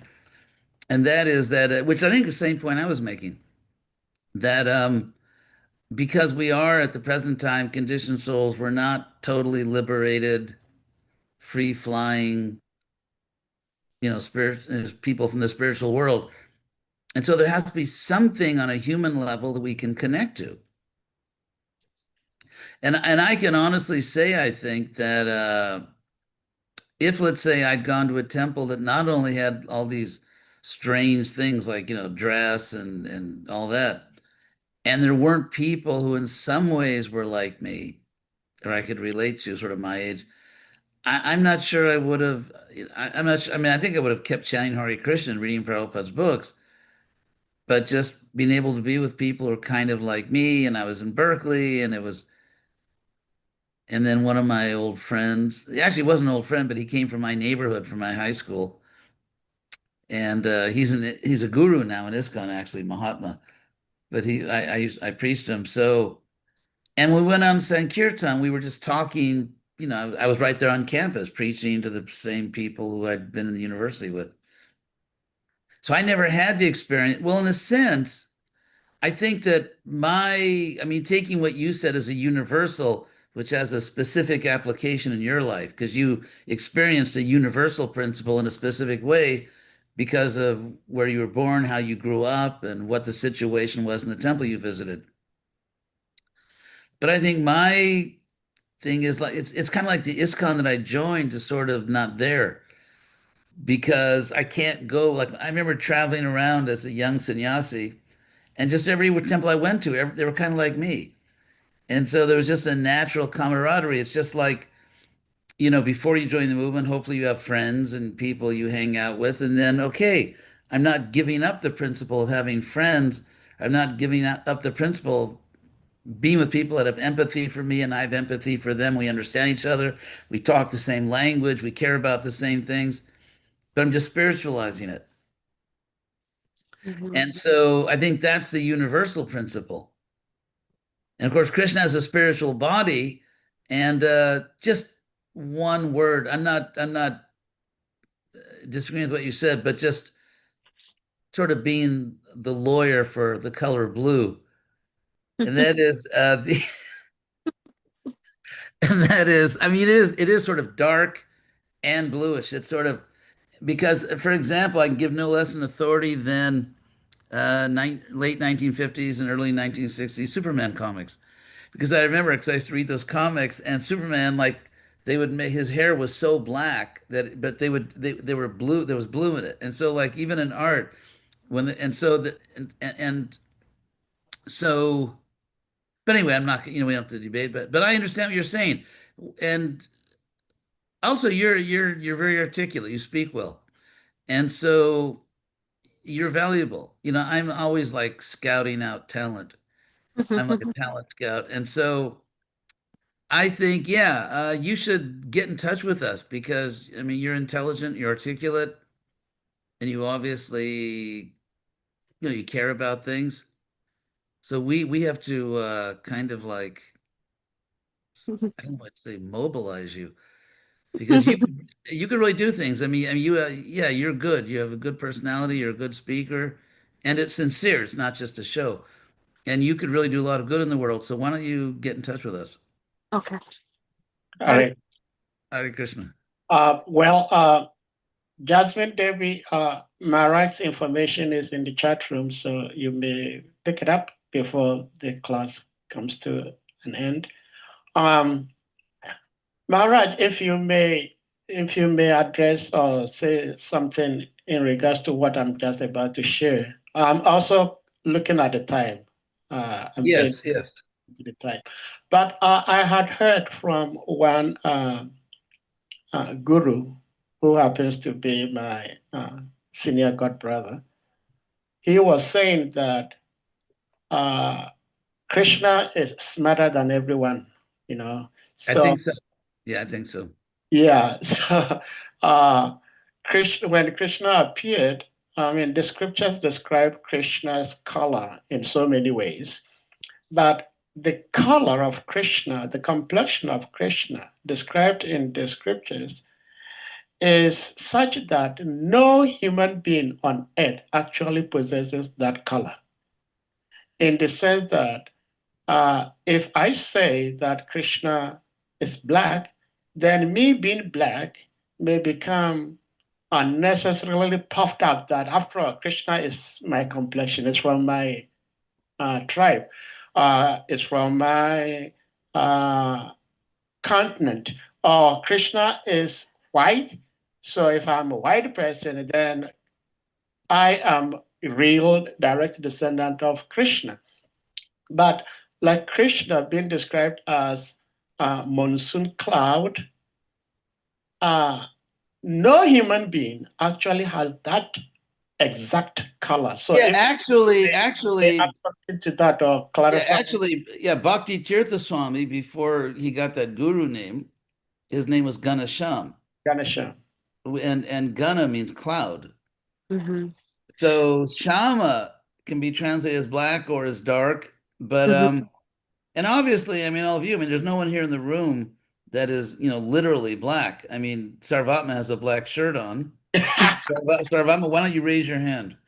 So yeah, that's actually black. So Krishna, I mean, that was Bhakti Tirtha's name, Ganesham, which is like a rain cloud, which is very beautiful. I remember I was in Costa Rica and they have these beautiful, beautiful rain clouds there, and it's black, but it's blue, and it's this celestial color. Yeah. So I wanted just to touch on that. I think Yeah, go Vrindavan, for it.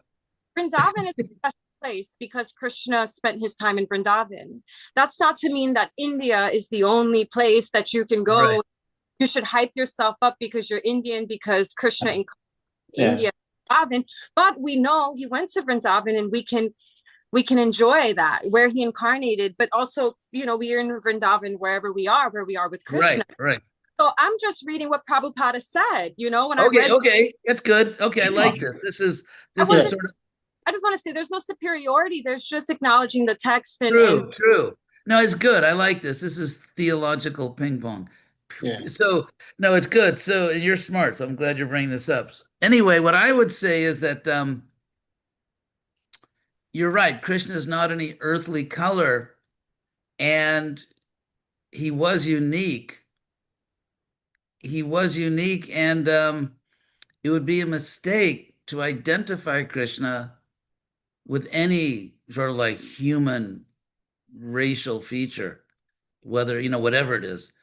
And also, the simple fact is, for example, you, Jasmine, I mean, obviously, you're not, in the literal sense of the word black. Like, what do they call it? Jet black, I think, like ink, I mean, obviously, that's not at all. And like, no one here is that color. It's just sort of a name they use, a word they use, which is not really that descriptive. And so, and everyone should identify with Krishna. I mean, the fact that Krishna was not Caucasian is not an obstacle for me. And so, or the fact that, let's say Krishna appeared in West Bengal, and so, yeah, and actually, yeah, so anyway, you understand. It's yeah, we have to really reach a transcendental vision of Krishna and ultimately not identify him with any human race, whatever it may be, but just see Krishna as transcendental. And obviously, there's no racial requirement to be a devotee or a great devotee or a guru or anything. And there's no bodily qualification. That's why women can be a guru just like men. And so yeah, so I would encourage you, Jasmine. I think you're like you're a real good prospect. So we need intelligent people like you out there changing the world. With all due respect to your little island, which also, of course, we care about. Hare Krishna. Thank you so much, Maharaj. We truly and honestly appreciate your presence, of course, and also giving us so much of your valuable time here. There are, I think, 3 hands up, and I would want to say, if Maharaj, you'll be kind enough to take these questions. Yeah, we'll do. We'll try to We'll give. bring Yeah, this to a close. yeah, maybe just yeah. Okay, we'll do it quick, and you know, Yes. I, we Okay. want we want satisfied customers, right? Thank you. Mitravinda Devi, please you may unmute.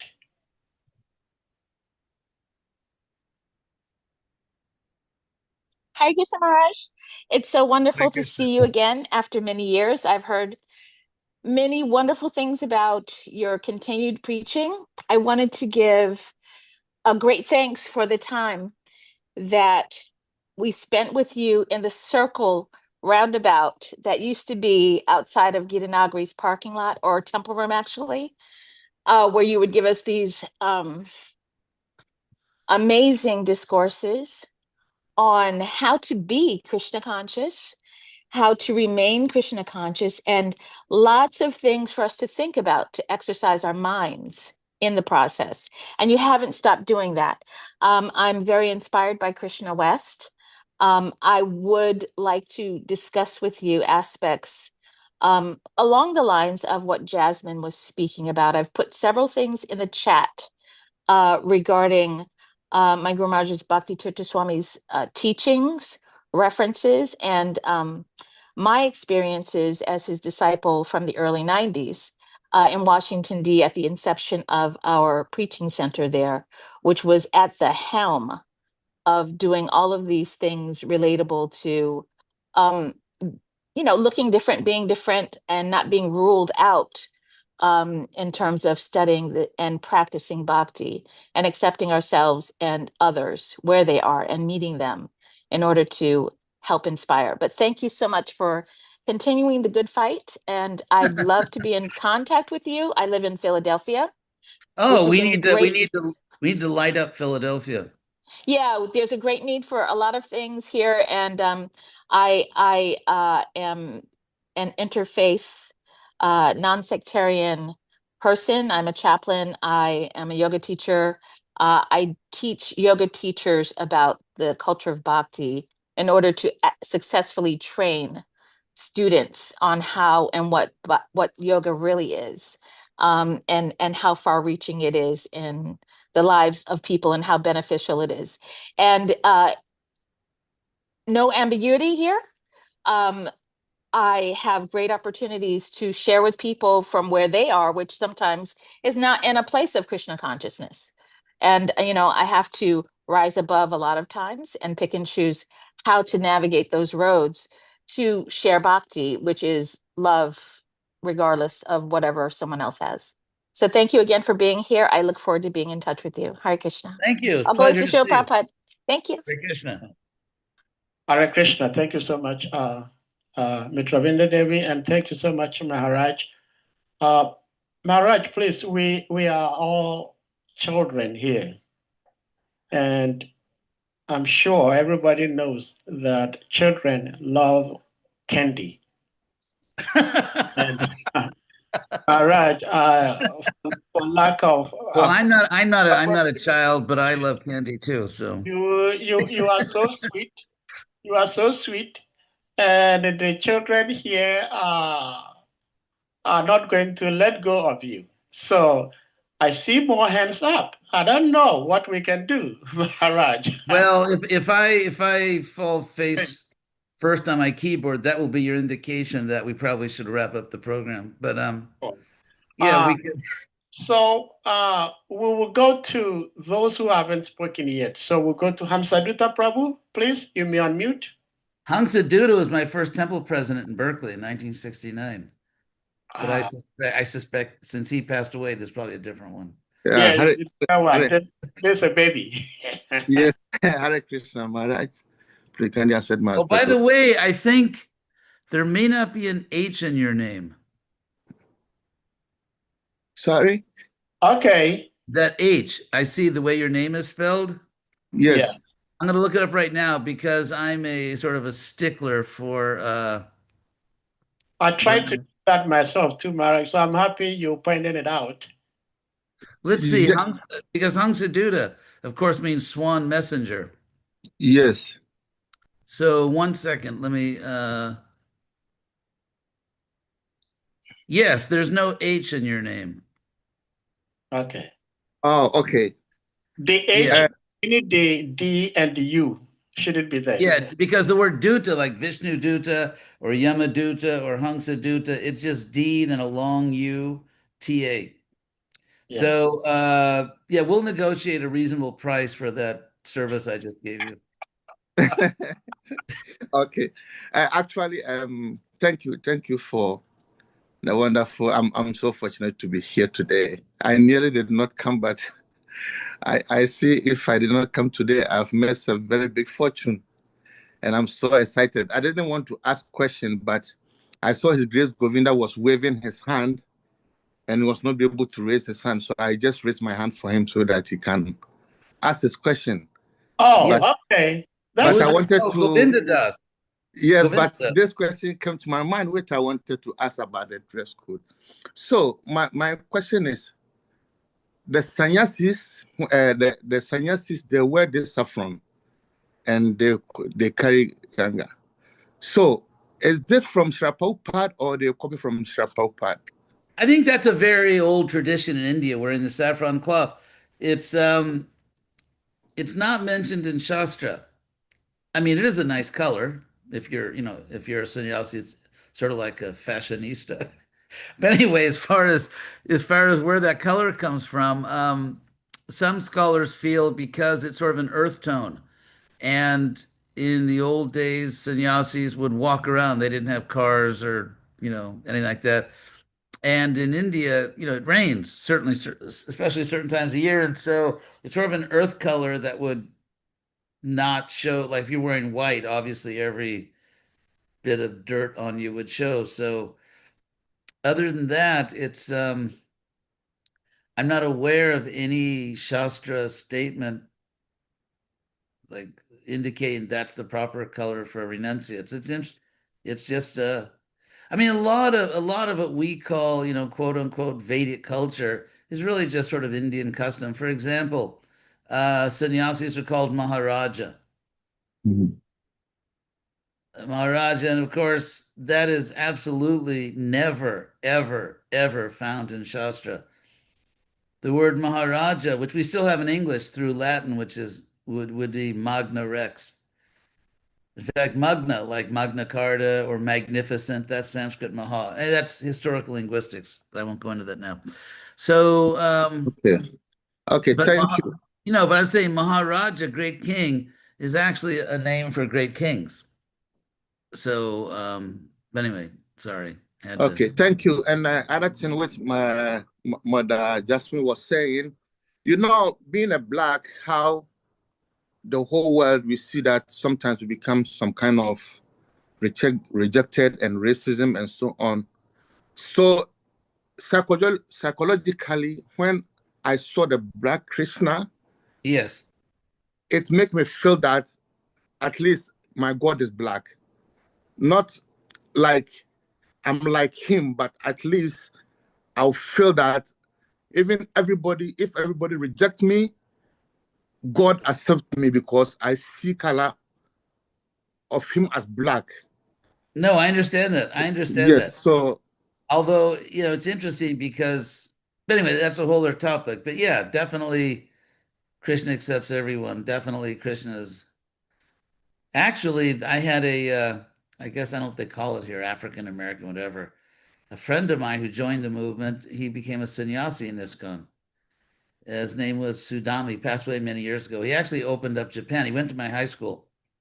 So I knew him in high school. And he's probably the most talented actor, like stage actor, that ever joined the Hare Krishna movement. But that's yeah, it's that when I was in high school, when I was just like a freshman in high school, and in an English class, it was like a Shakespeare class. We went to USC for the citywide competition in Shakespeare and acting, and he won the gold medal and everything he entered. He was a brilliant actor, but yeah. So ultimately, it doesn't matter. It's irrelevant because it would be absurd, especially in a movement that says you're not your body, to say, well, you are your body if you have certain kinds of bodies.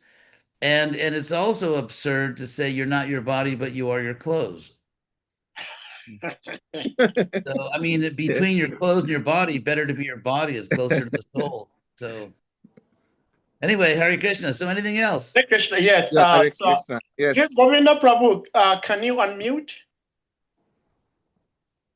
Govinda? Is there a Govinda in the house?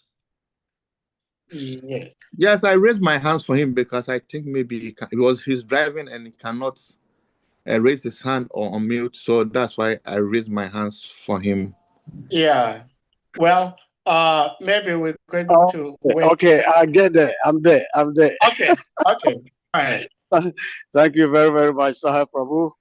Hare And Krishna. Maharaj, please kindly accept my respectful obeisances. All glory to you, all glory to Srila Prabhupada, and all glory to the assembled devotees. And thank you very much, Maharaj, again and again. Um, Maharaj, I do listen to you, and I'm always very much inspired hearing you speak. And also 3 days ago, I happened to see you in my dream, which I was very, very happy when I woke up. So wow.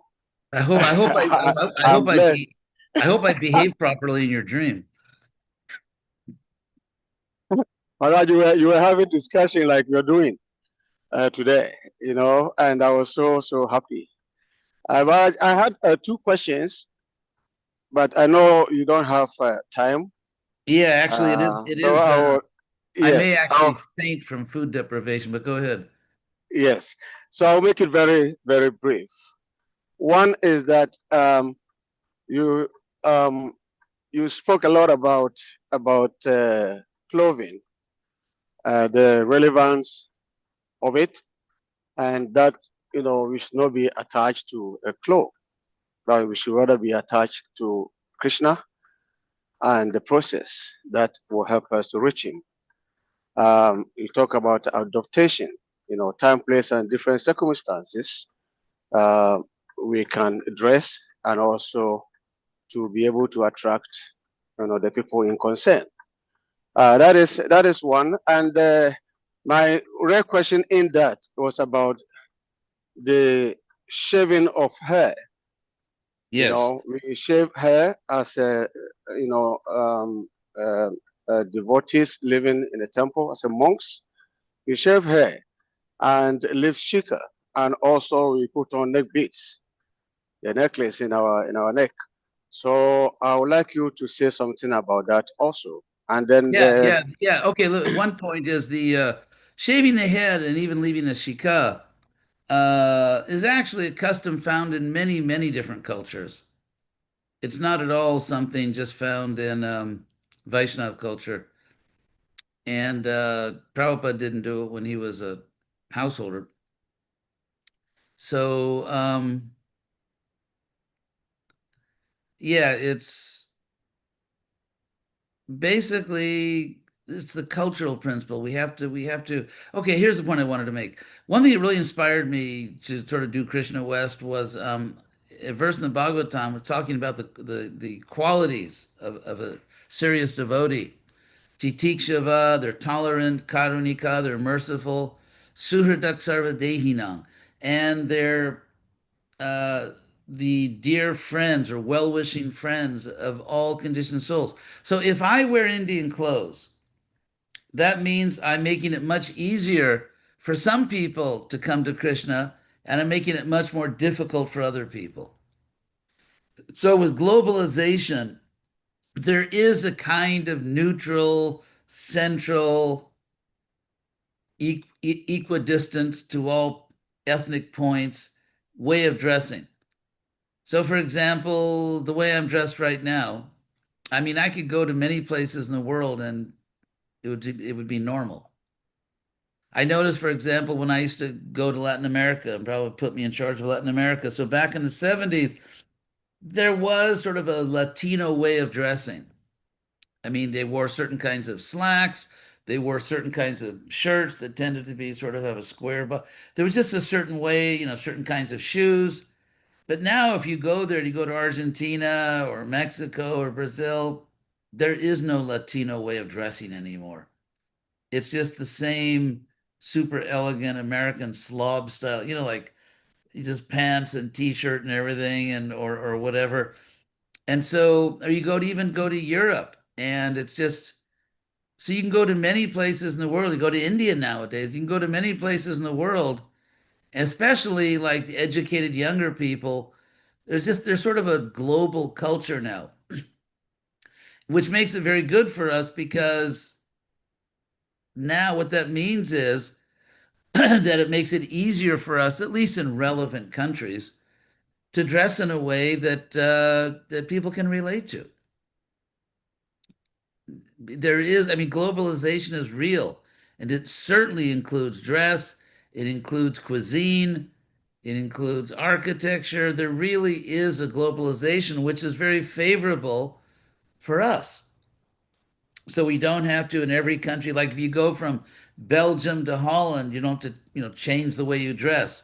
Or if you go from California to Brazil, I mean, for example, in Brazil, because it's a tropical country, the t-shirt is like the official uniform, in a lot of places in Brazil, the t-shirt. And what's interesting is that most of the time they have something written on their t-shirt. So the last time I was in North Brazil a few years ago, and everyone, because tropical, it's actually the part of Brazil that's closest to Africa. And everyone wears a t-shirt with writing on it. I didn't find one t-shirt, literally, that had Portuguese, and that's the language of the country. Everything was in English.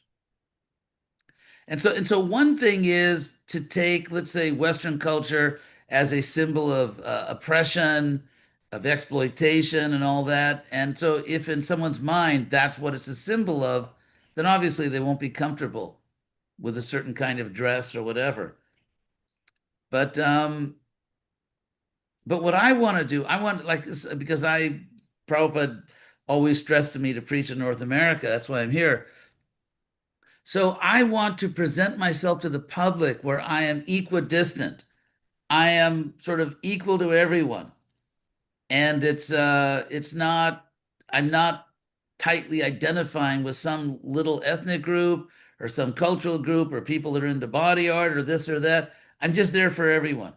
And it so happens that I live in LA. I have a place in LA which is walking distance to UCLA, which is one of the great universities of the world.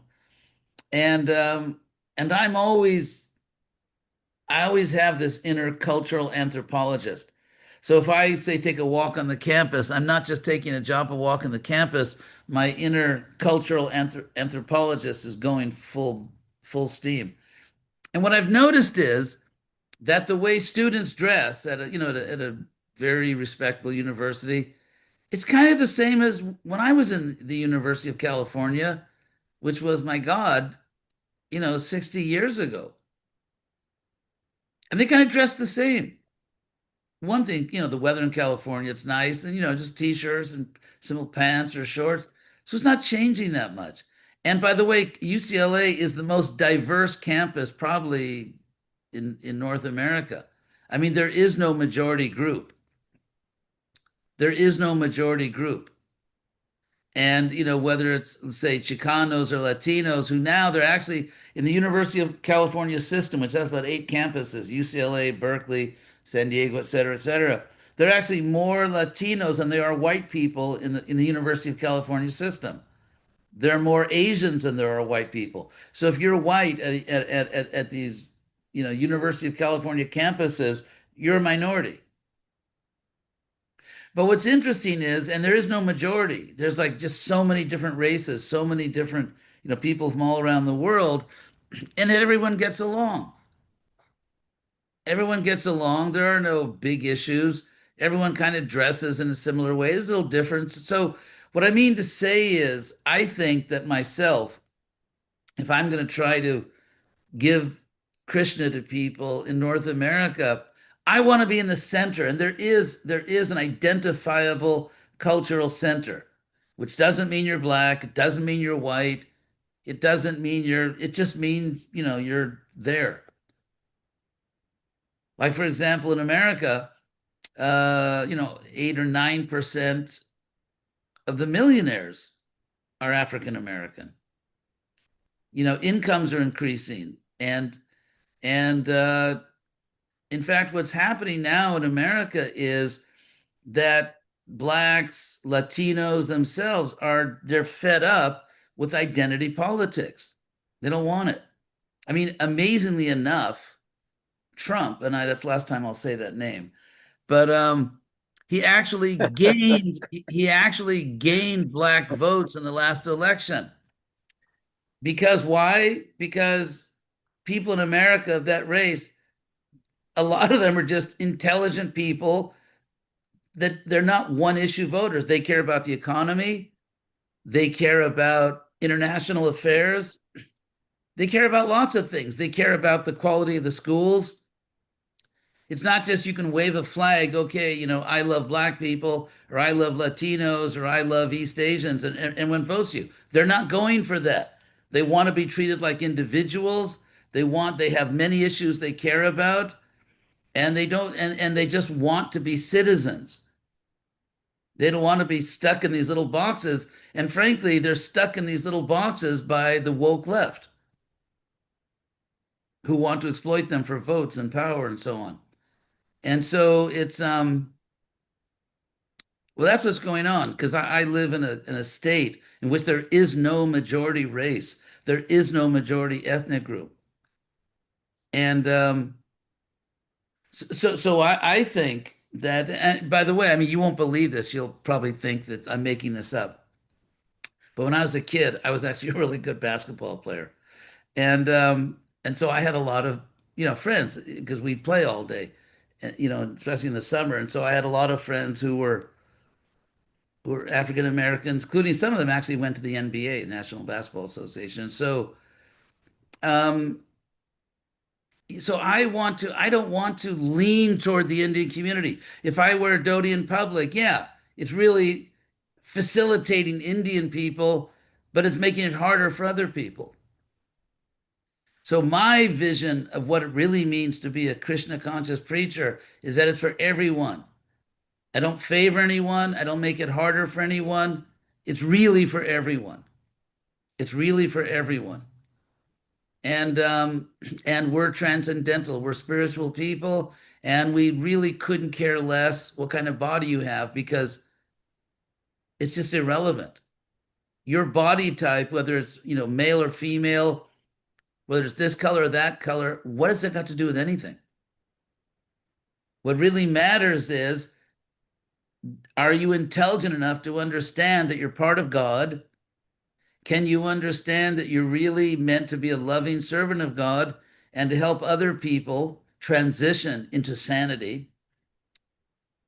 And so you see, because all this identity politics, it actually is making things worse. And I'll explain why. Because if you stress one identity, then everyone else that has different identity, they're like, okay, well, that's not for me, and I want a group for my identity. It balkanizes society. It shames people and drags them down to a bodily identity rather than lifting them above all that. Because we're all spirit souls. For me, I mean, I'm having a great time speaking to Africa because, I've seldom done that, and so naturally, it's fascinating for me, and it's just very interesting to see people. Variety is the mother of enjoyment. So just to meet devotees and to hear from them who come from a, superficially a different background. But then as soon as they start speaking, I realize, hey, we're all the same. I mean, we're all just devotees, and we're all actually intelligent because we became devotees. And so I want to quote a verse, actually two verses from Bhagavad Gita. I think those are extremely important considering the balkanized, body obsessed, cultures that we live in.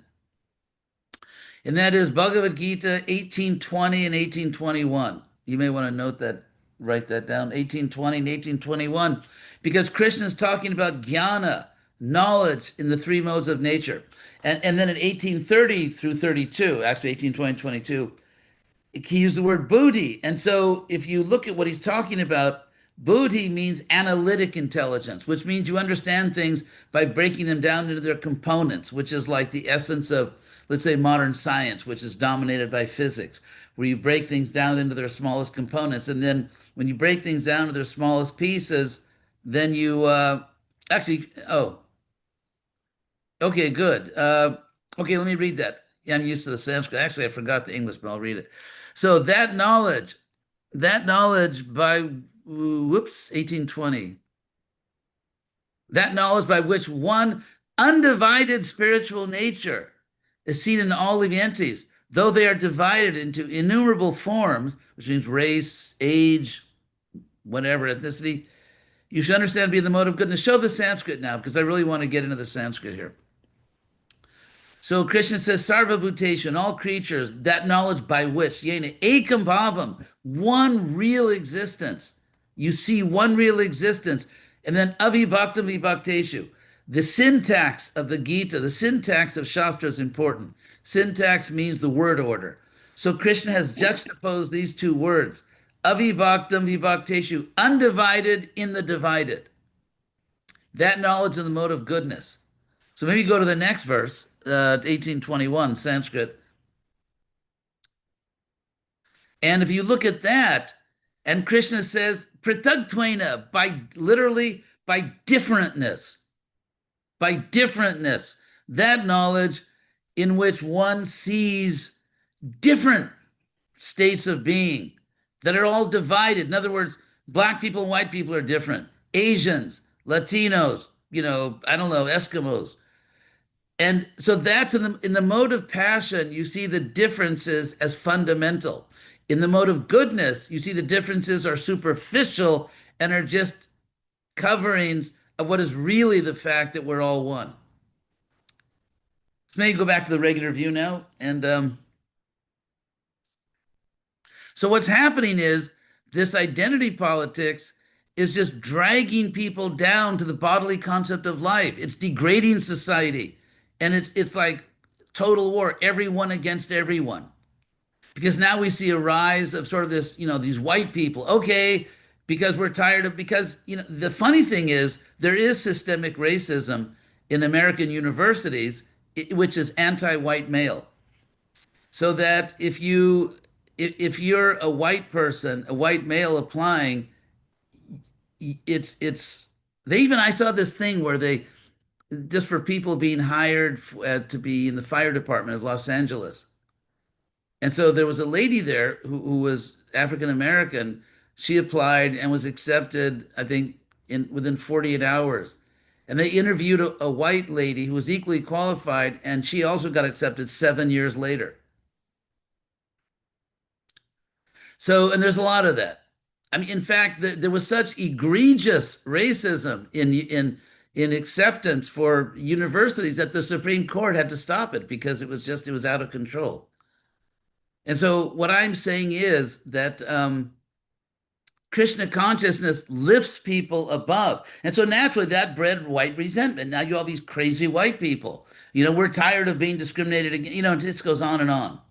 And however irrational you think this side or that. And so even the black voters in America, they're sick of it. The ones who are educated, they're saying, you know, judge me on my merit. I don't need, you know, because the real racism, in my view, is a lot of the people on the white left, because what's underlying it is that non-white people cannot elevate themselves.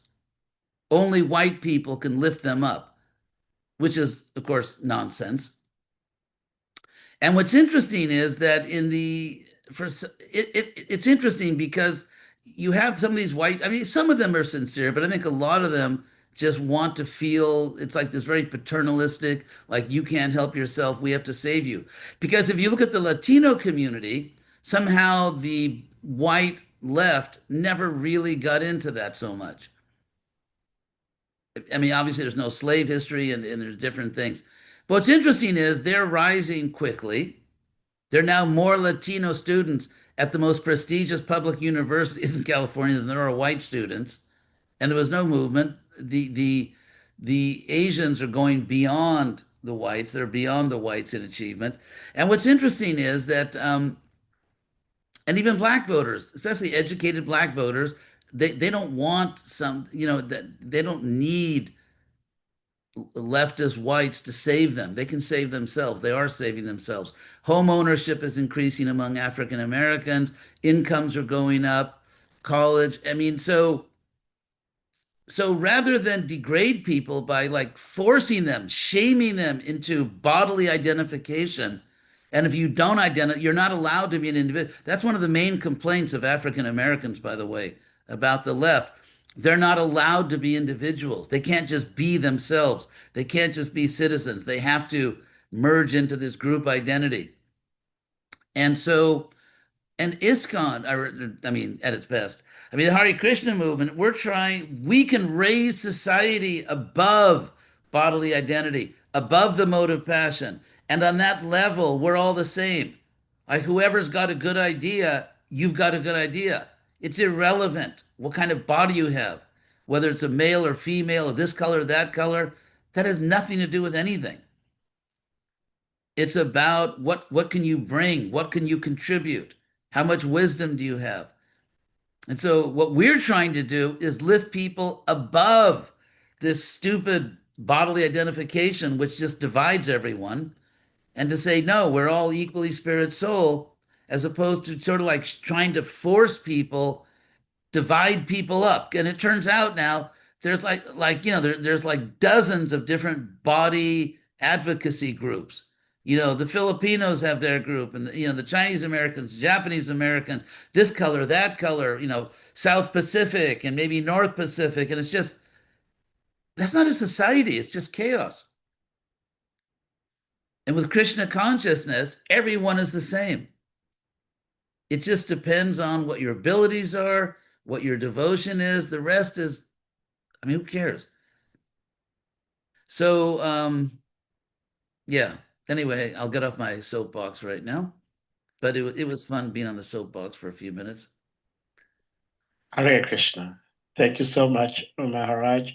Salika Prabhu, do you have something to say? Yeah, Salika Prabhu is our co-host, Maharaj. Oh, Hare Krishna. You look like a happy devotee. You must be a good devotee because you always have a smile. Thank you so much, Maharaj. It's my great fortune to be here to have the opportunity to listen to you directly today, Maharaj. I'm short of words, actually, and I know that time is fast spent. I don't want to take too much of your time. And I know that traditionally, students should give charity to the teacher according to the tradition. But unfortunately, I'm such a pauper, so poor. Unfortunately, I do not have something to give. But not only that, I want to. Are we still going to answer his question? He just said he doesn't have any money. But I just want to, rather than giving Maharaj, I want to beg for a charity from you. I know this is the opposite of what is supposed to be, but I really want to beg. And but it's if not it's unusual. possible, I mean, you for can give go Maharaj, ahead. I will Yeah. be very grateful.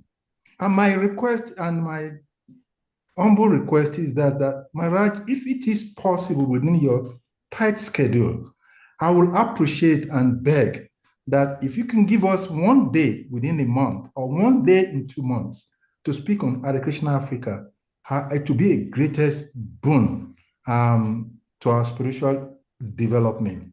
That Well, is thank my you very first. much. That's very kind of you. I'll tell you what. Why don't you write me a letter? Dave, you have my address, right? Email. Yes, Maharaj. Yeah. So why don't you write me a letter, and then we can negotiate. Thank you Okay, so much. Thank we'll you be so happy much. to do that. Yeah, Lord, I can. Sorry, but just before Murad goes, Yeah, go I have lots of questions because you've touched on several things, but I can't do that today. Okay. And I will just ask one question.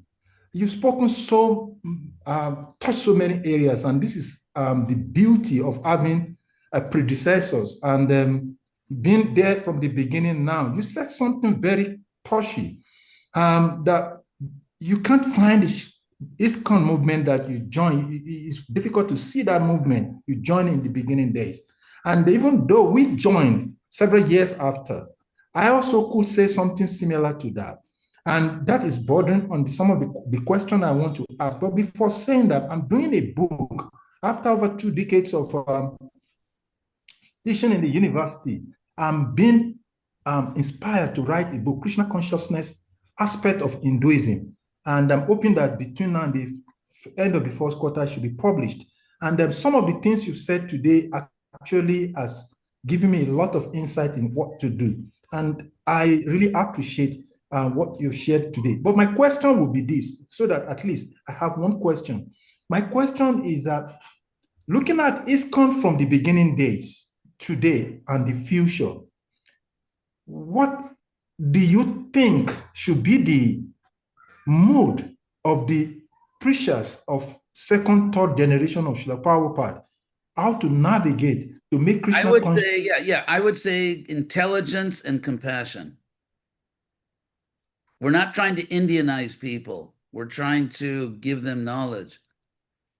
And if you're in order to be a successful preacher, you have to really like people. Many years ago, I got a letter from some devotees in South Africa who were their service was to go to the colleges and preach. And they said that people weren't interested. They couldn't find students who were interested. So I wrote back and I said to them, well, are you interested in them?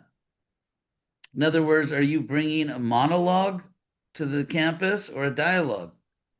And so the more you are interested in them, the more they'll be interested in you. And so then I got a letter back a month or two later and said, yeah, everything's fine now because they're so.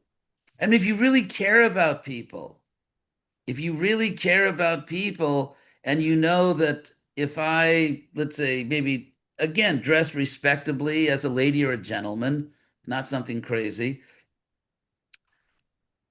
If you really care about people, it's like if, say, God forbid, someone in your family is really in danger, has a serious illness, then the family comes together and you do everything in your power to help that person.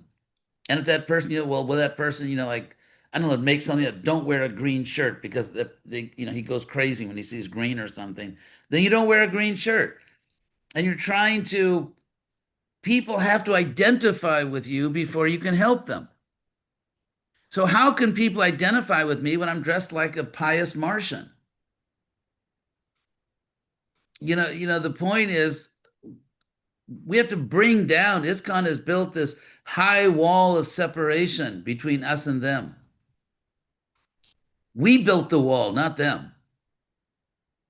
And then devotees give all these excuses. Well, it's the four principles. No, it's not. It's not the four principles. First of all, Prabhupada wrote me personally and said, don't lead with that. Don't just talk about, I mean, who in their right mind would give a Sunday feast lecture on the four regular principles? And so Prabhupada said, don't just present it as rules. And even the principles. For example, take no illicit sex. It's interesting because there are many places where Prabhupada says illicit sex means sex outside of marriage, not only for procreation. Now, obviously, if you are a brahmana, if you are trying to be an advanced devotee, obviously you're not going to, have recreational sex. But there's an entry level. The entry level is uh, fidelity in marriage. That's the entry level. So if we tell people that, yeah, we believe that people should be faithful to their wives and husbands, that's not a deal breaker. If we tell people that, yeah, we should eat tasty, healthy food, but we should do that without, torturing and causing inconceivable suffering to other conscious beings, that's not controversial. If we say that we don't gamble, I mean, what sane person thinks gambling is good? So many families have been destroyed because the husband or the wife lost, bet the family farm, in a poker game. And then the other one is, drugs. If we say we don't take drugs among, more civilized people, that's very respectable. They, we don't, we don't take drugs. We don't drink. That's high class, isn't it? So first of all, we don't start with the four principles, but even if we want to talk about them, if you explain them scientifically in terms of psychology and sociology, what gambling does to families, what intoxication, how it destroys lives. They now find, the latest scientific studies show, even if you take one drink a day, that will significantly damage your health. And we're not presenting tribal monotheism. My God can beat up your God. We have the highest philosophy. We have so many great philosophers who are Vaishnavas. So don't blame our foolishness. Don't blame it on the philosophy. Don't blame it on the fact that we follow principles. We're not trying to Indianize the world. We're trying to give them a spiritual science. It's like saying that, okay, if someone's a qualified doctor and they've, done everything, but I won't be treated by that doctor unless that doctor, I don't know, wears like some exotic clothes. I mean, it's crazy. If you have an illness and there's a doctor that can make you well, do you really care, what color shirt he's wearing or what color dress she's wearing? That's idiotic. We should present a spiritual science, not some ethnic diaspora church. Like the Albanian Orthodox Church of New Jersey or something. That's not what we're trying to do. ISKCON is not an ethnic church for diaspora people. It is a spiritual science. It's absurd to say that it's scientifically advantageous spiritually to wear Indian village dress. That's scientifically better for your spiritual life. That's absurd.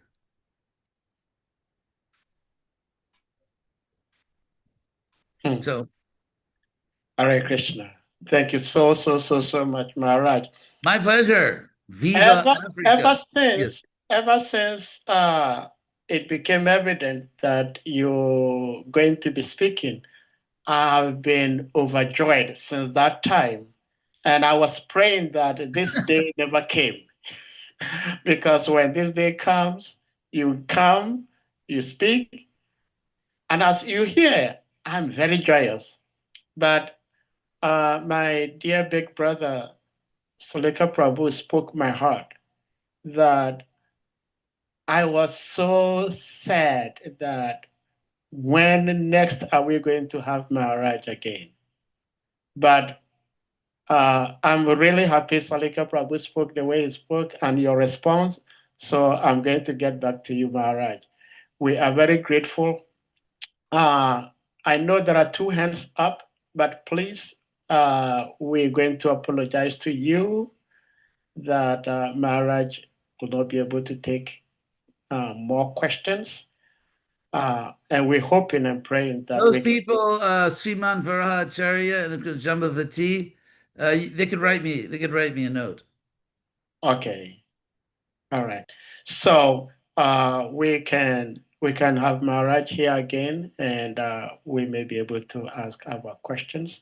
So thank you so much, Maharaj. And if you may give some sort of concluding remark, and then we'll bring this to a final closure, Maharaj. Just that it's I had a great time, and it's I'm really very grateful to Krishna because Africa is obviously an important place. There are many devotees there, and it was just for me it was a real pleasure to be able to meet all of you and you know to meet so many good souls and hear intelligent questions and yeah, that's what we live for, right? Because we live to reunite the family of all souls. Okay. Hare Krishna. Hare Thank you so Krishna. much.